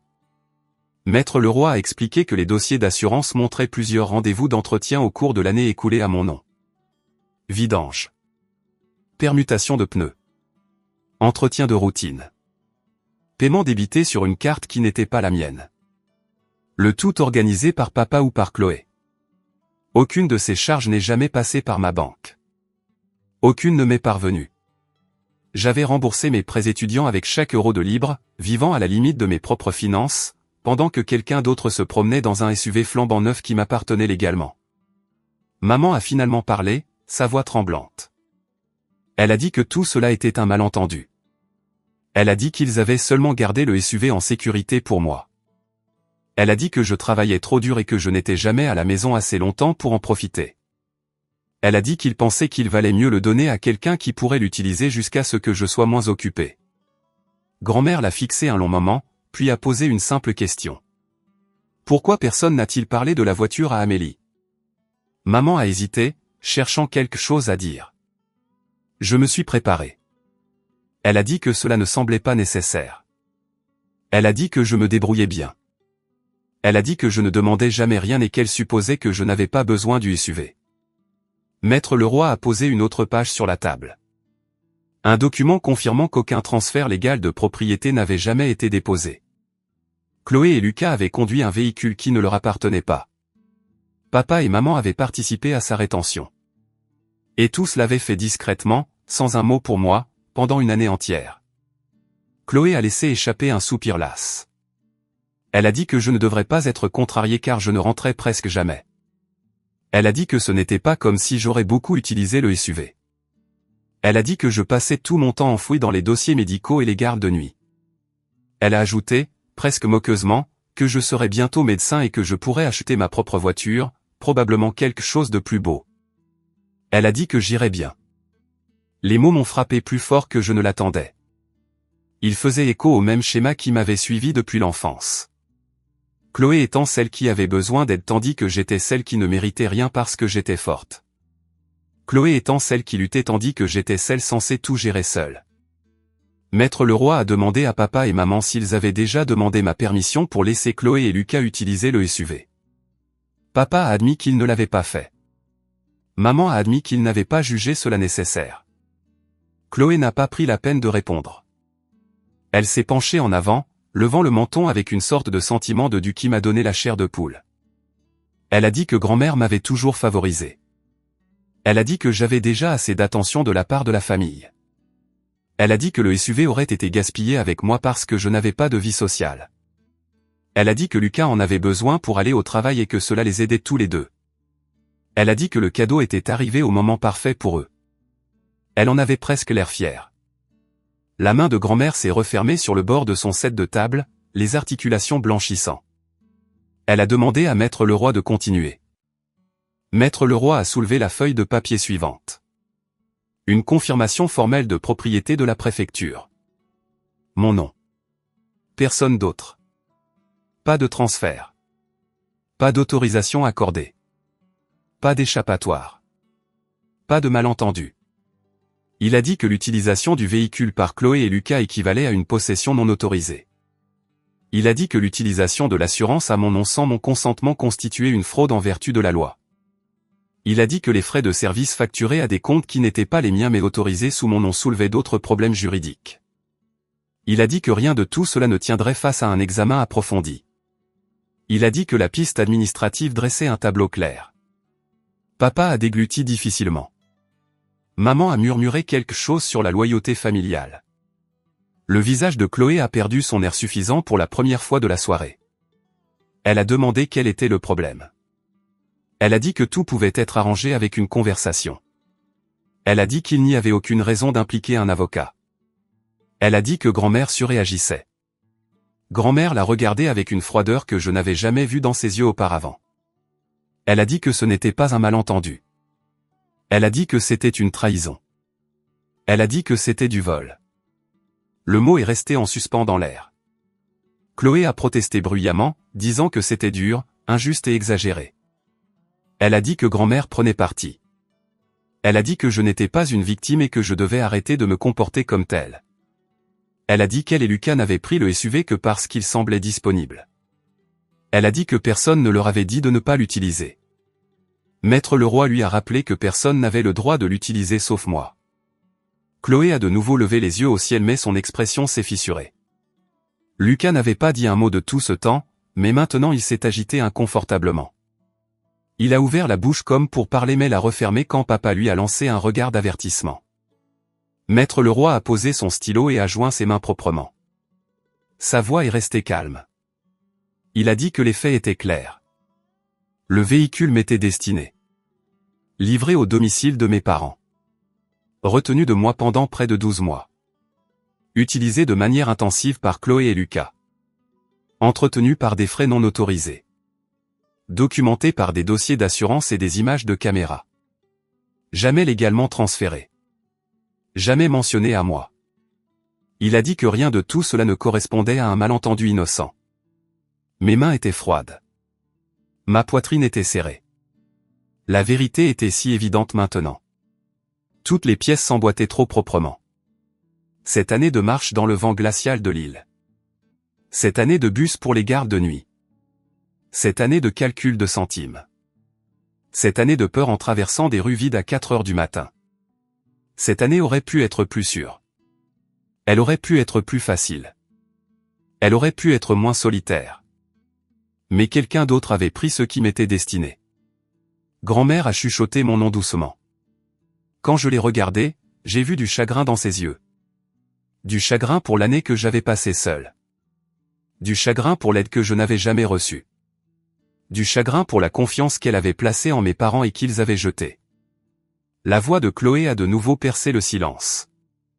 Elle a dit que tout cela était inutile. Elle a dit que le SUV appartenait à la famille. Elle a dit que peu importait qui l'avait utilisé. Elle a dit que je faisais une scène pour rien. Elle a dit que tout le monde savait que j'irais bien sans. J'ai pris une lente inspiration, sentant le sol sous mes pieds se stabiliser. Pour une fois dans ma vie, je n'allais pas ravaler mes sentiments. Pas ce soir. Maître Leroy a regardé grand-mère. Elle a fait un seul signe de tête. Il a annoncé que puisqu'il n'y avait eu aucun transfert légal de propriété, le SUV était toujours à moi. Entièrement. Complètement. Incontestablement. Il a dit que toute utilisation continue par Chloé ou Lucas après ce soir serait considérée comme illégale. Il a dit qu'il devait cesser la possession immédiatement. Papa s'est levé brusquement, sa chaise raclant bruyamment derrière lui. Il a dit que c'était injuste. Il a dit que je déchirais la famille. Il a dit que nous pouvions en parler en privé. Il a dit que les avocats n'avaient pas leur place dans une discussion familiale. Grand-mère lui a dit que cela avait cessé d'être une discussion familiale au moment où il m'avait caché le SUV. Le silence est retombé. La fracture qui s'était ouverte au début du dîner s'est élargie. Et en regardant autour de la table, j'ai réalisé que c'était la première fois de ma vie que la vérité avait enfin une place dans cette maison. La nuit était loin d'être terminée. Au moment où grand-mère a annoncé que le SUV devait être rendu immédiatement et que toute utilisation ultérieure par Chloé ou Lucas serait illégale, la pièce a changé. C'était subtil au début, comme si l'air s'épaississait et que la température chutait d'un coup. Papa s'est figé, les mains toujours sur le dossier de sa chaise. Maman est devenue pâle, le souffle court. Chloé a laissé échapper un léger ricanement, à peine plus qu'un souffle, mais plein d'incrédulité. Lucas s'est redressé, comme s'il réalisait enfin qu'il n'était plus un spectateur. Je suis resté où j'étais, les paumes à plat sur la table, me raccrochant à la réalité. Je me sentais calme, trop calme, comme si mon corps n'avait plus d'endroit pour stocker la dernière année de ressentiment ravalé et d'épuisement profond. Peut-être que c'était ça, la clarté. Chloé a été la première à rompre le silence. Elle a repoussé sa chaise avec un léger grattement sur le parquet et s'est penchée en avant, le menton levé, les yeux vifs d'irritation plutôt que de peur. Elle a dit qu'elle n'arrivait pas à croire tout ce drame pour une voiture. Elle a dit que le SUV était utilisé de manière responsable et que je n'en avais presque pas besoin.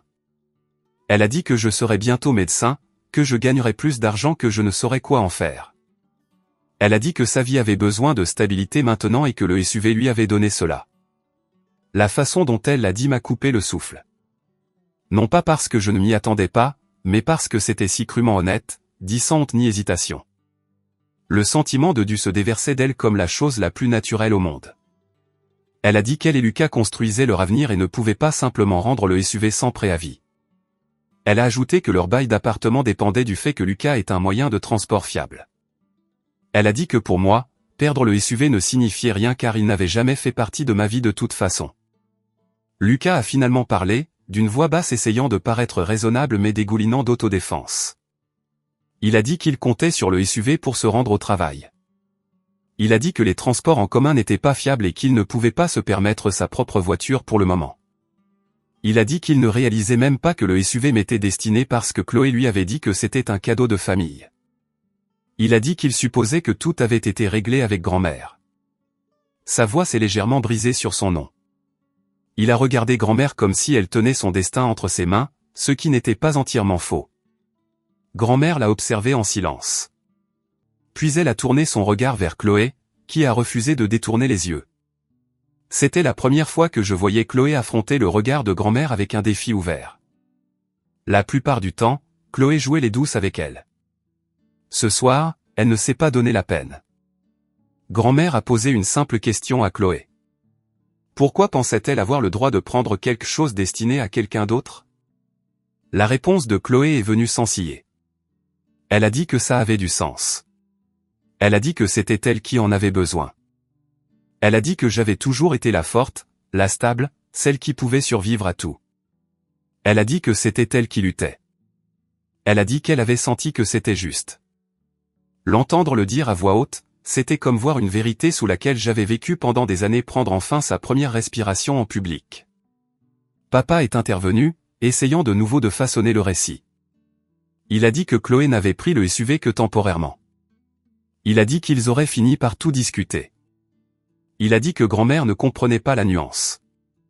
Il a dit que c'était une affaire de famille. Il a dit que ça se serait arrangé avec le temps. Maman a hoché la tête rapidement, ses yeux passant de grand-mère au reste d'entre nous. Elle a dit que le SUV n'avait fait de mal à personne en étant avec Chloé. Elle a dit que Chloé avait eu besoin d'aide et que la famille s'entraidait. Elle a dit que j'aurais mon tour. Elle a dit que je finissais toujours par m'en sortir, quoi qu'il arrive. Grand-mère n'a pas élevé la voix. Elle n'en avait pas besoin. Son silence seul ressemblait à une limite qu'aucun d'eux ne l'avait jamais vu poser. Elle a dit à maman qu'aider un enfant ne devait pas se faire aux dépens d'un autre.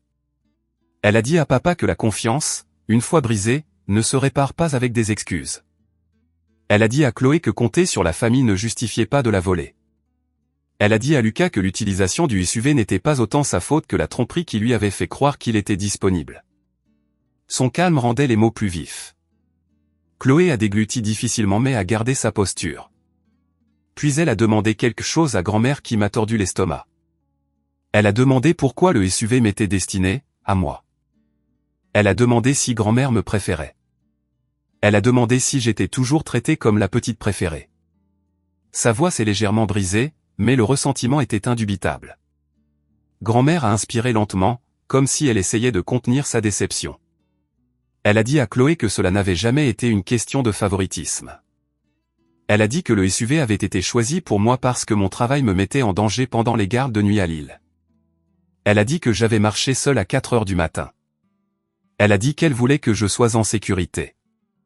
Elle a dit que cette décision ne diminuait pas la valeur de Chloé.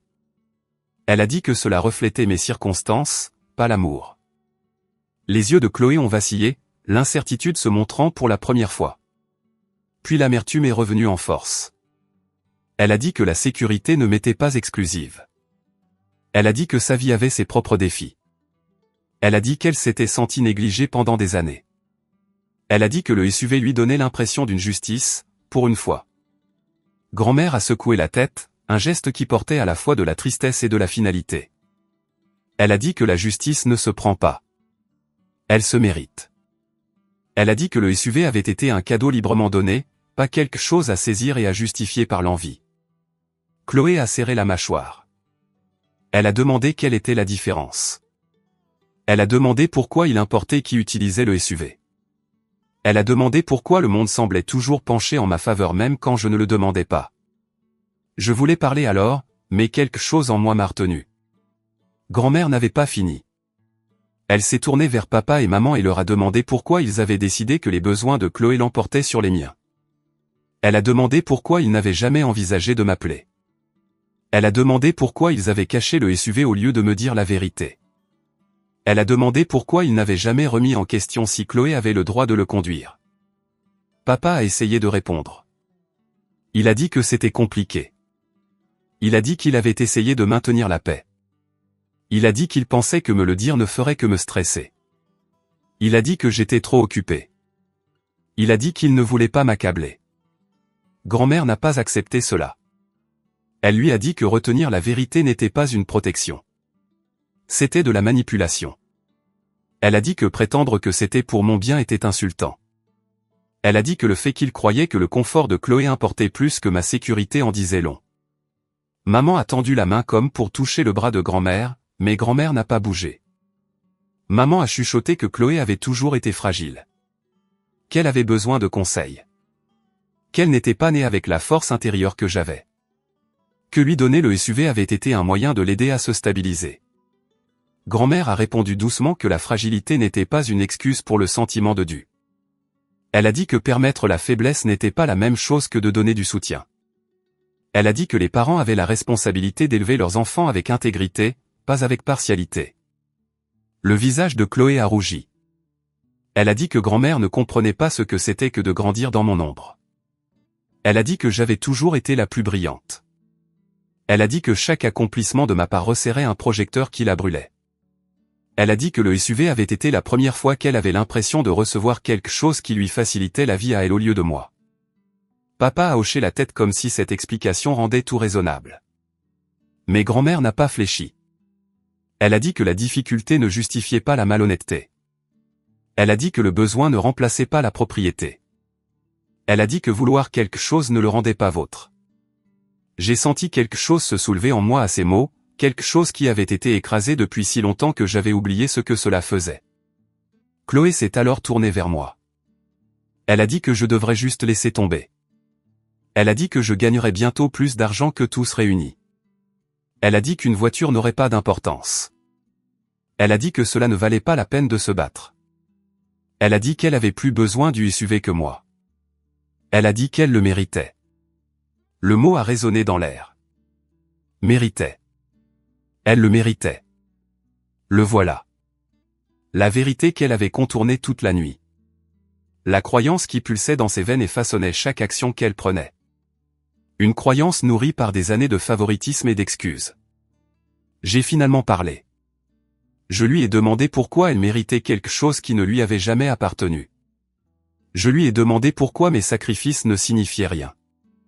Je lui ai demandé pourquoi ma sécurité importait moins que sa commodité. Je lui ai demandé pourquoi l'effort était récompensé par la négligence tandis que le sentiment de dû était récompensé par des cadeaux. Chloé a ri amèrement. Elle a dit que mes sacrifices étaient mon choix. Elle a dit que j'avais choisi une carrière exigeante.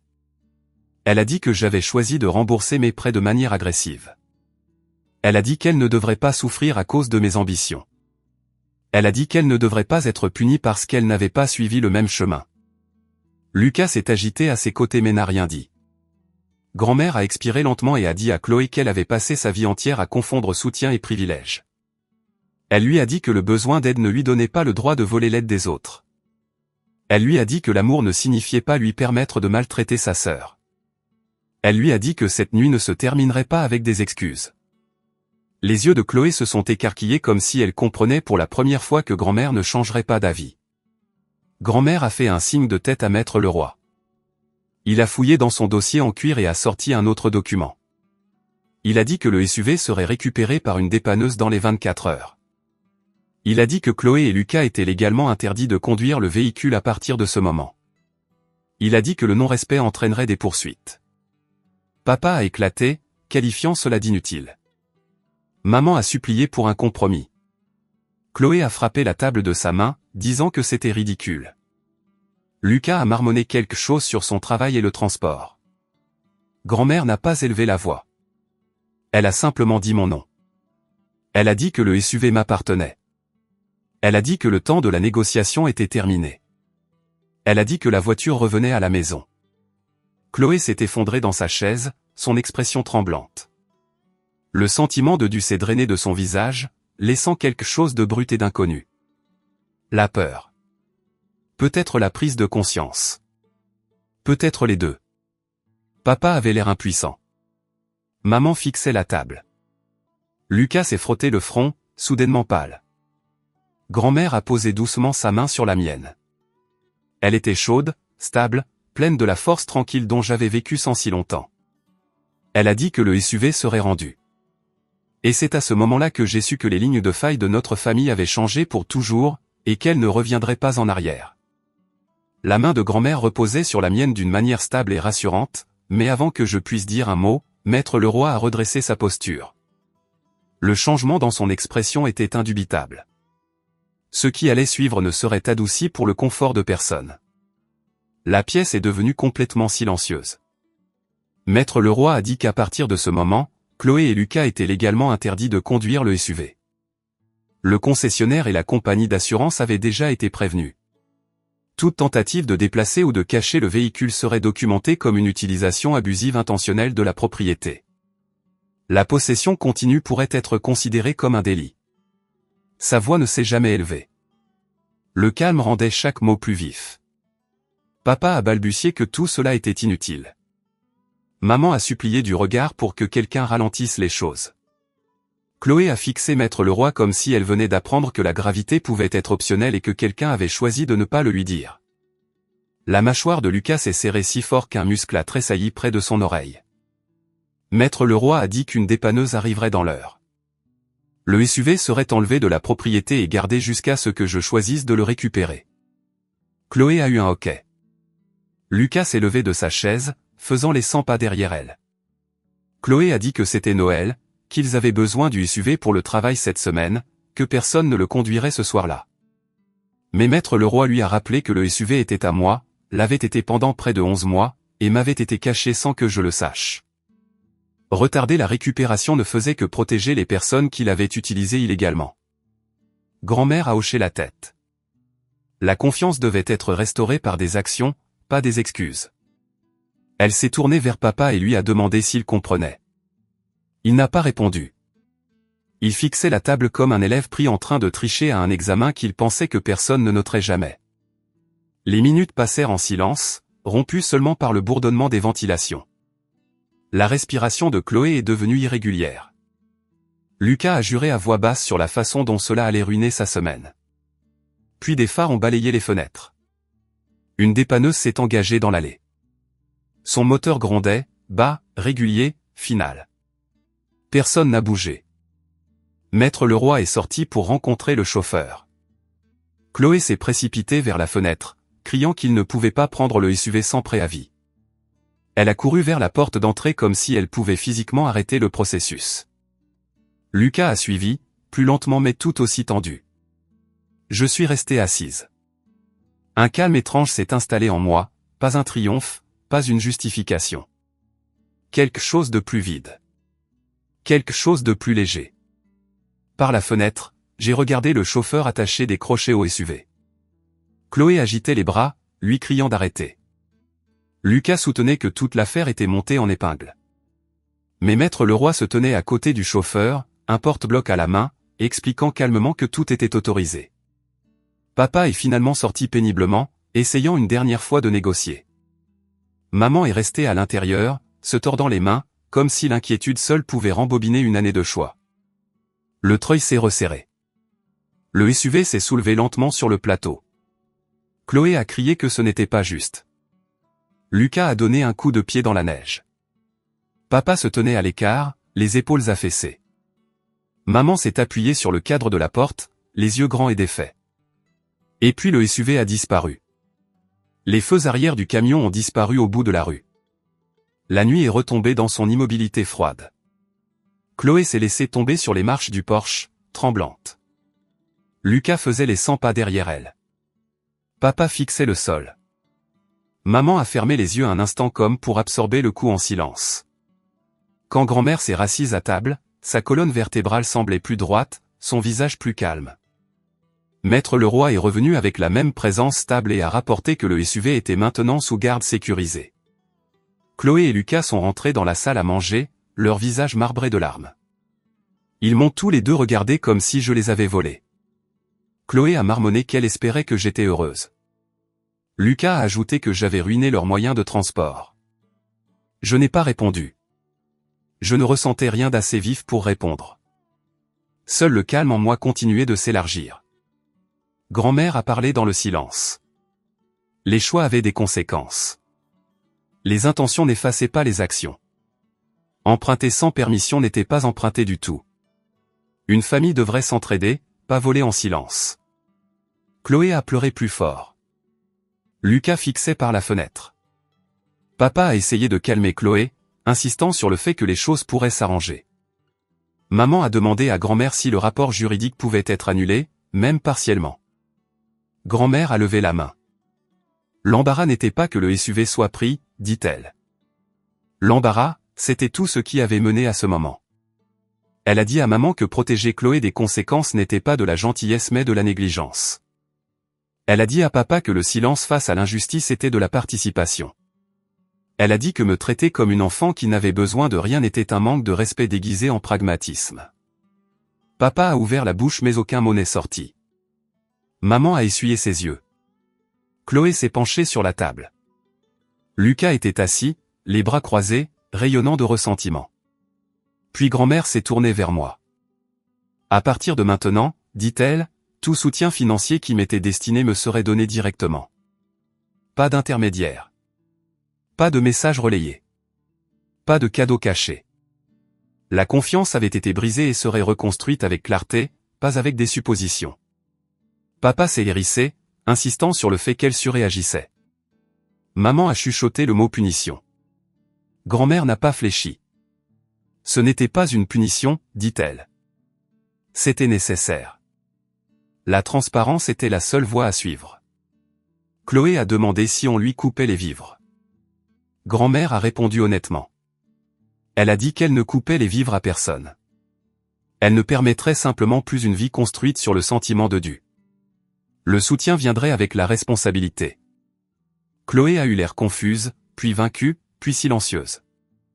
Lucas a repoussé sa chaise et a marmonné qu'il avait besoin d'un verre. Chloé l'a suivi, s'essuyant le visage avec sa manche. Papa s'est finalement assis, le poids de tout cela s'abattant sur lui. Maman s'est affaissée dans la chaise à côté de lui, sa main reposant faiblement sur son bras. Maître Leroy a rassemblé ses documents. Si le problème du SUV refaisait surface de quelque manière que ce soit, dit-il, le rapport existant rendait les prochaines étapes très simples. Il espérait que la famille choisirait l'honnêteté. La pièce est tombée dans un silence lourd.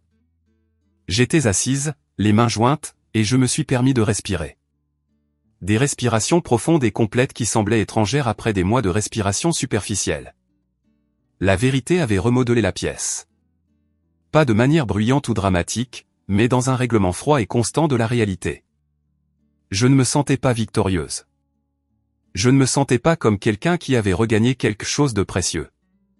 J'avais l'impression qu'une limite avait enfin été reconnue. Un poids avait enfin été posé. Le destin n'avait pas crié ce soir. Il n'avait pas puni avec spectacle. Il était simplement arrivé sous la forme de conséquences attendues depuis longtemps. Le SUV était parti de cette maison. Les mensonges étaient exposés. Le schéma du silence avait été brisé.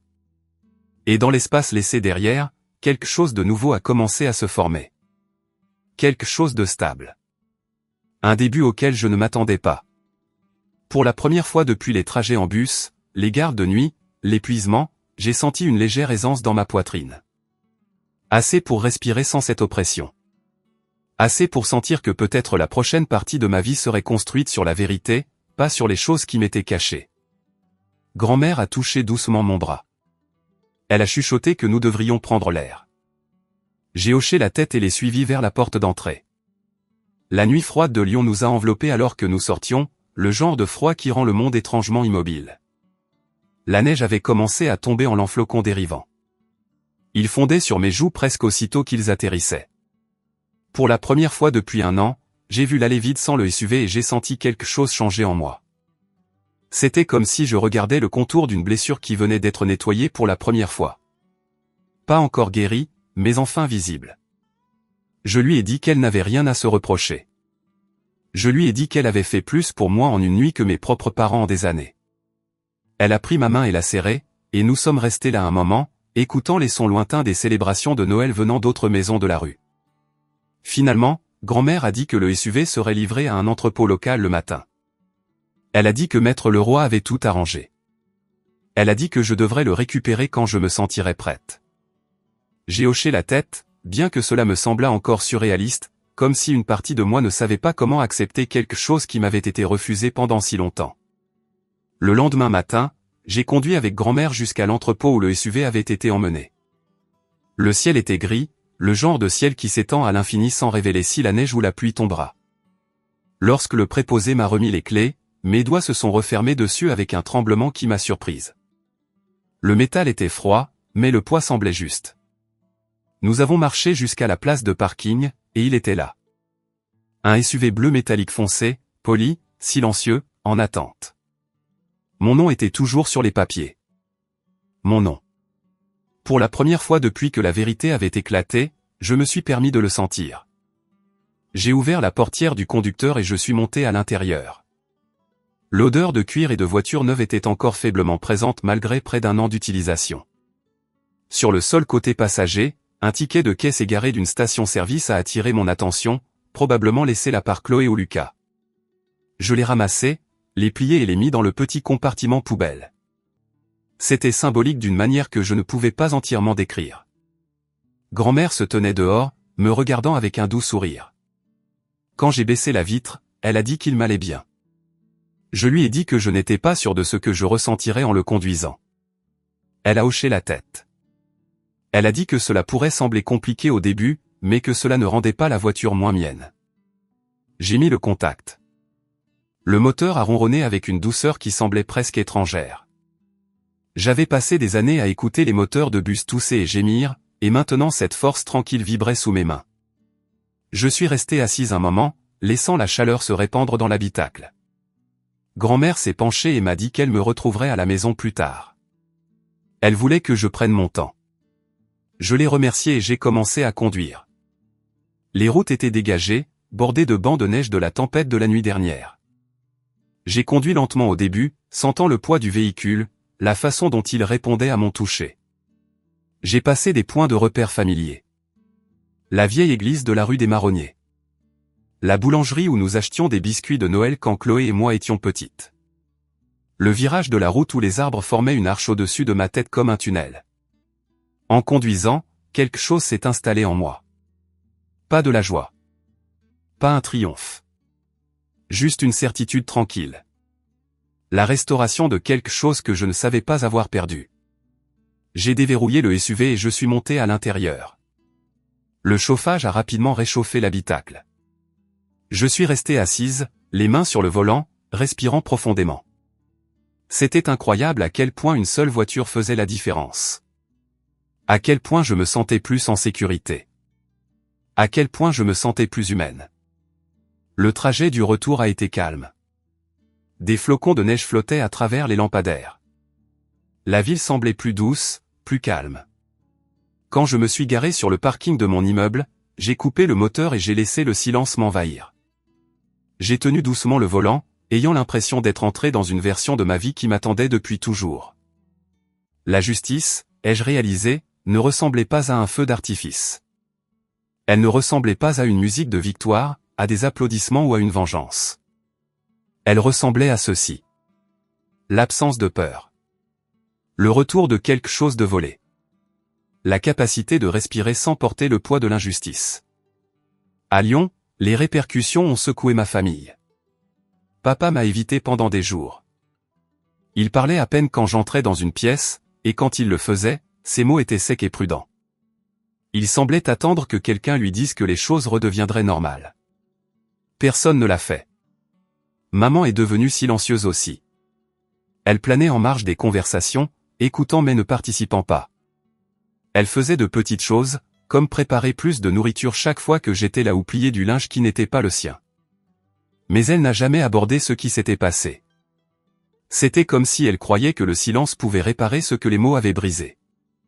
Chloé était plus en colère. Elle a blâmé Lucas de ne pas l'avoir défendu. Elle a blâmé grand-mère d'être trop stricte. Elle m'a blâmé de ne pas pardonner facilement. Je n'ai jamais répondu. Ce n'était plus mon rôle de l'apaiser. Lucas a complètement cessé de venir. J'ai entendu par ma famille élargie qu'il avait emprunté la voiture d'un ami pour aller au travail et qu'ils luttaient tous les deux. Je n'ai ressenti qu'une tristesse lointaine pour la situation dans laquelle il s'était mis. Grand-mère est devenue mon ancre. Elle me rendait visite à Lille une fois par mois. Nous parlions plus que jamais auparavant.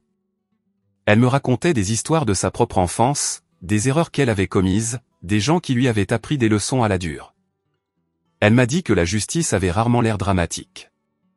Elle a dit que la vraie version était silencieuse, presque invisible, ressentie seulement par la personne qui en avait le plus besoin. Je l'ai cru. Un soir, après une longue garde, j'étais assise dans le SUV devant mon appartement, le moteur tournant doucement. J'ai pensé à quel point ma vie aurait pu être différente si la vérité n'avait pas éclaté. Comment j'aurais continué à tout porter seul, croyant que n'avoir besoin de rien était une force.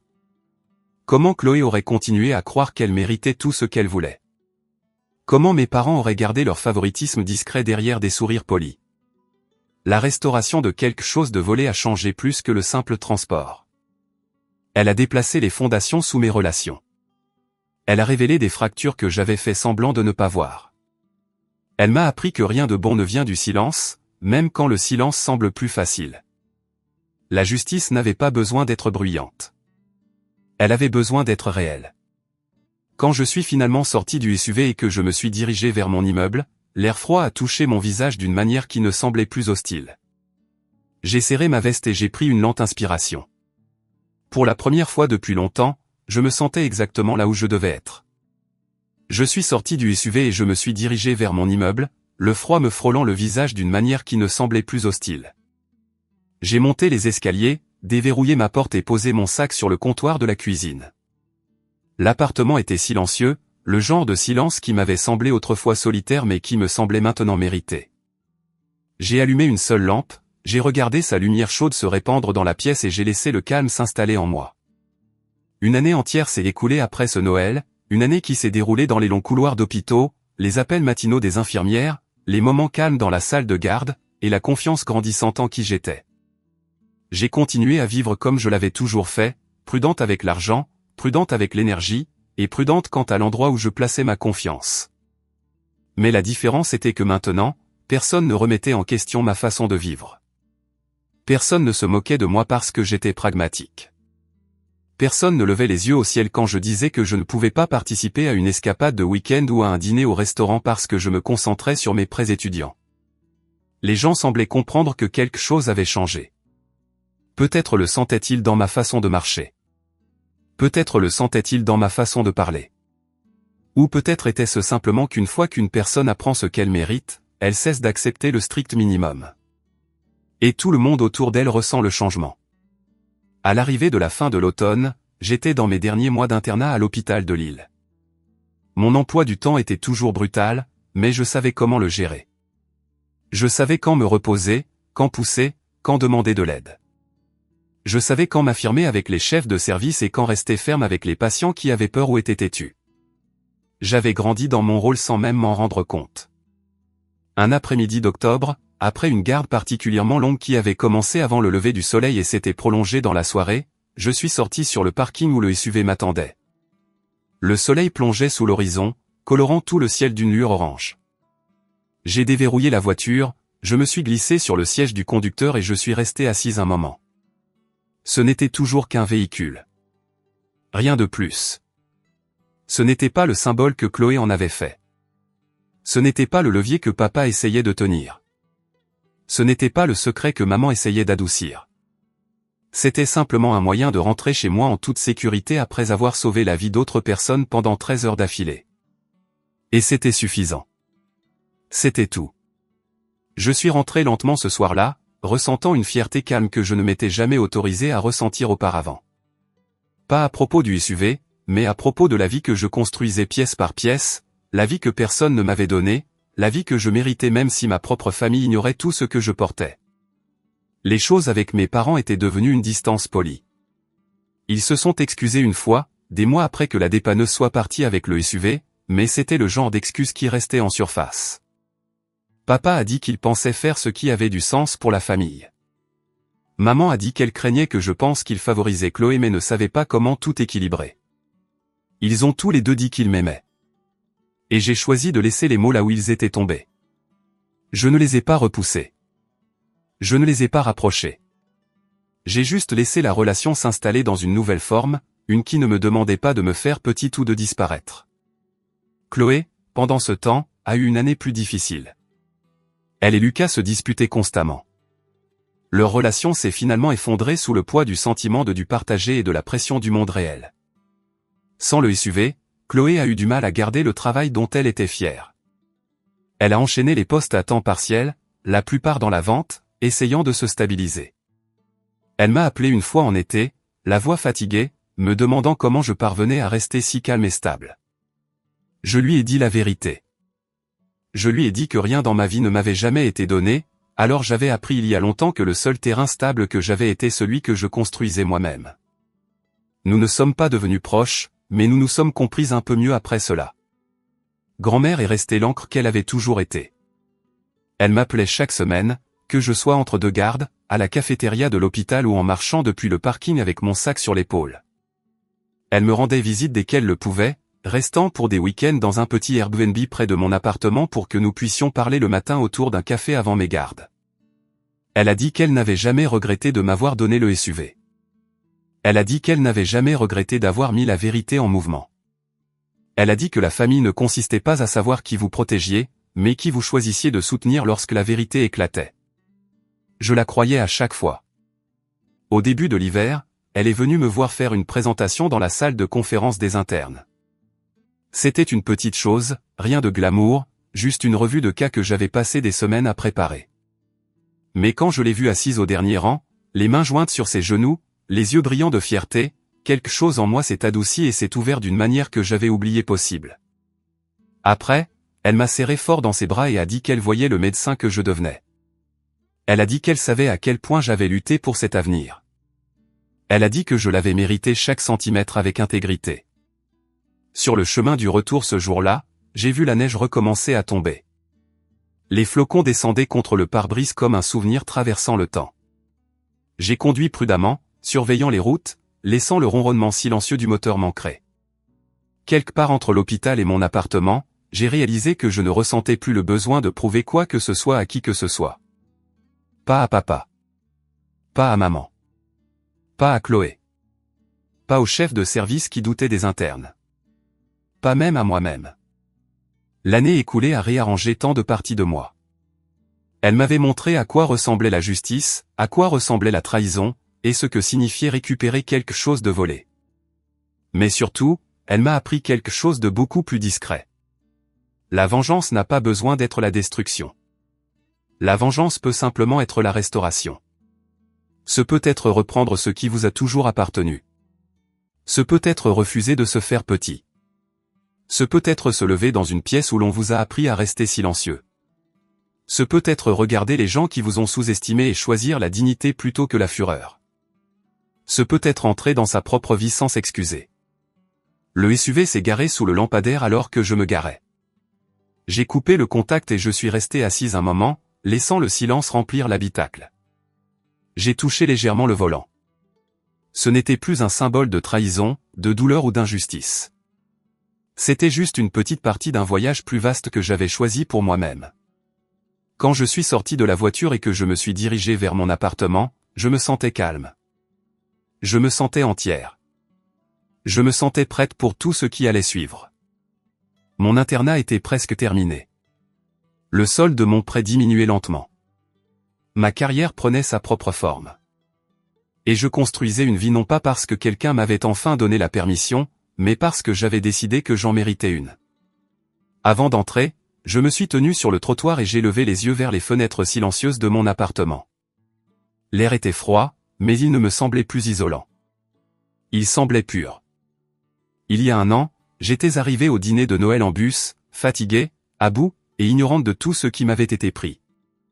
Aujourd'hui, je me tenais dans ma propre force, pas plus bruyante, pas plus en colère, mais plus stable. Et ça, ai-je réalisé, c'était la vraie vengeance. La cara y es como de lo que más te has perdido. Y pues ahorita el sombrero. Pero lo hice muy rápido, de cualquier manera. O sea, tomando en cuenta que para el Vegeta, para el Goku, me tardé así de que. Para el Goku me tardé como 15 horas. Para el Vegeta me tardé como unas 12. Para Luffy, para todo lo que llevaba hasta que empecé el stream, llevaba como 1 hora 40 minutos y ya prácticamente había hecho todo, menos los brazos, la cara y el sombrero. Y bueno, ahorita sí ya me estoy tardando más, pero en parte también porque les estoy pidiendo sus opiniones. El primero que vi fue a Vegeta y ahora está Goku, Luffy, Godzilla y quién sabe cuántos más. No, Goku y Godzilla ya estaban. Pero Vegeta lo está. Cuando te uniste estábamos haciendo a Vegeta. Igual y no habías visto a Godzilla y a Goku porque los tenía en mi espalda. Pero en realidad el primero que hice fue Goku, luego hice a Godzilla y luego hice a Vegeta y ahorita a Luffy. Mira, están haciendo un gatito ahí. ¿O un perro? ¿Es un perro? No sé qué es. Bueno, parecía un perro desde arriba, ya desde aquí abajo no sé qué parece. Luffy tiene una pelona chiquita. Ese es el pierneta, sí es el pierneta. Es el pierneta. Deberías de hacer alguna vez cosplay de Jesús.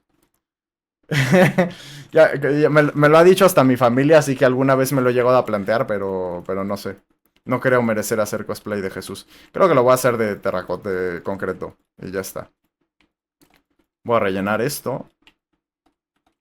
Que podría haber usado el comando ya con el relleno para no tener que rellenarlo yo, ¿verdad? Pero bueno. No importa. Solamente tengo que rellenar esta parte como... Igual y lo hago, ¿eh? No olvídenlo porque ya lo quité. Pero sí. Pero sí. Luffy tiene una pelona chiquita. Pues Luffy, a ver, tiene su sombrero. Tiene su sombrero y eso le tapa gran parte del pelo. A veces se lo pone en la espalda, sobre todo cuando pelea y tal, luego se lo pone en la espalda, o a veces se le cae también. Pero pues en general suele tener su sombrero puesto. Pues te está quedando bien el Luffy. Muchas gracias. De momento creo que es el que mejores proporciones tiene.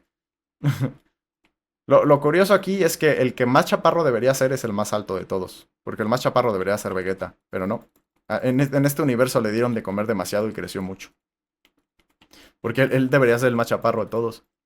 Mide que como 1,68, 1,60 y algo. O sea, ni siquiera estoy seguro de cuánto mide, pero o sea, de que 1,60 y tantos. Y Goku mide como 1,74, 1,78, no estoy seguro. Y Luffy más o menos por ahí también, 1,70 y algo. Pero bueno, es que a estos le dieron mucho de comer al Vegeta y a estos le dieron un poquito de comer. Pero sí, supongo que en proporciones y tal, creo que es como el que está quedando un poquito mejor. A ver, el sombrero lo puedes hacer de ese bloque y de lana. A ver, el sombrero lo puedes hacer. Es que el problema y lo que no me gusta de la lana, por cierto, necesito ver que esté bien centrado, ¿eh? 1, 2, 3, 4. 1, 2, 3, 4. 4. Porque 1, 2, 3, 4. Justo porque me daba la impresión de que no estaba bien centrado. ¡Ja! Maravilloso. Eh,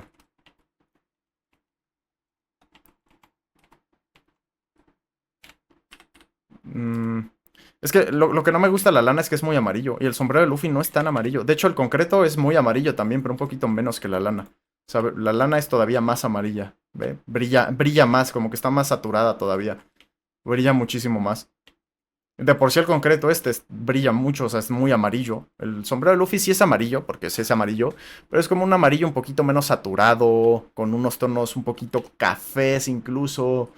Eh, pero bueno, obviamente estamos en Minecraft y hay que hacerlo con los bloques que se tienen. Mm, denme chance porque me equivoqué.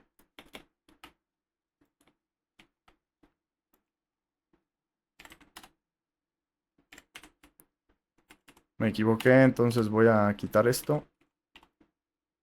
Y no sé cuál es el centro, la verdad. Pero calculo que más o menos por aquí. O por aquí. No, yo creo que aquí. Eh, a ver. 1, 2, 3, 4, 5, 6. 1, 2, 3, 4, 5,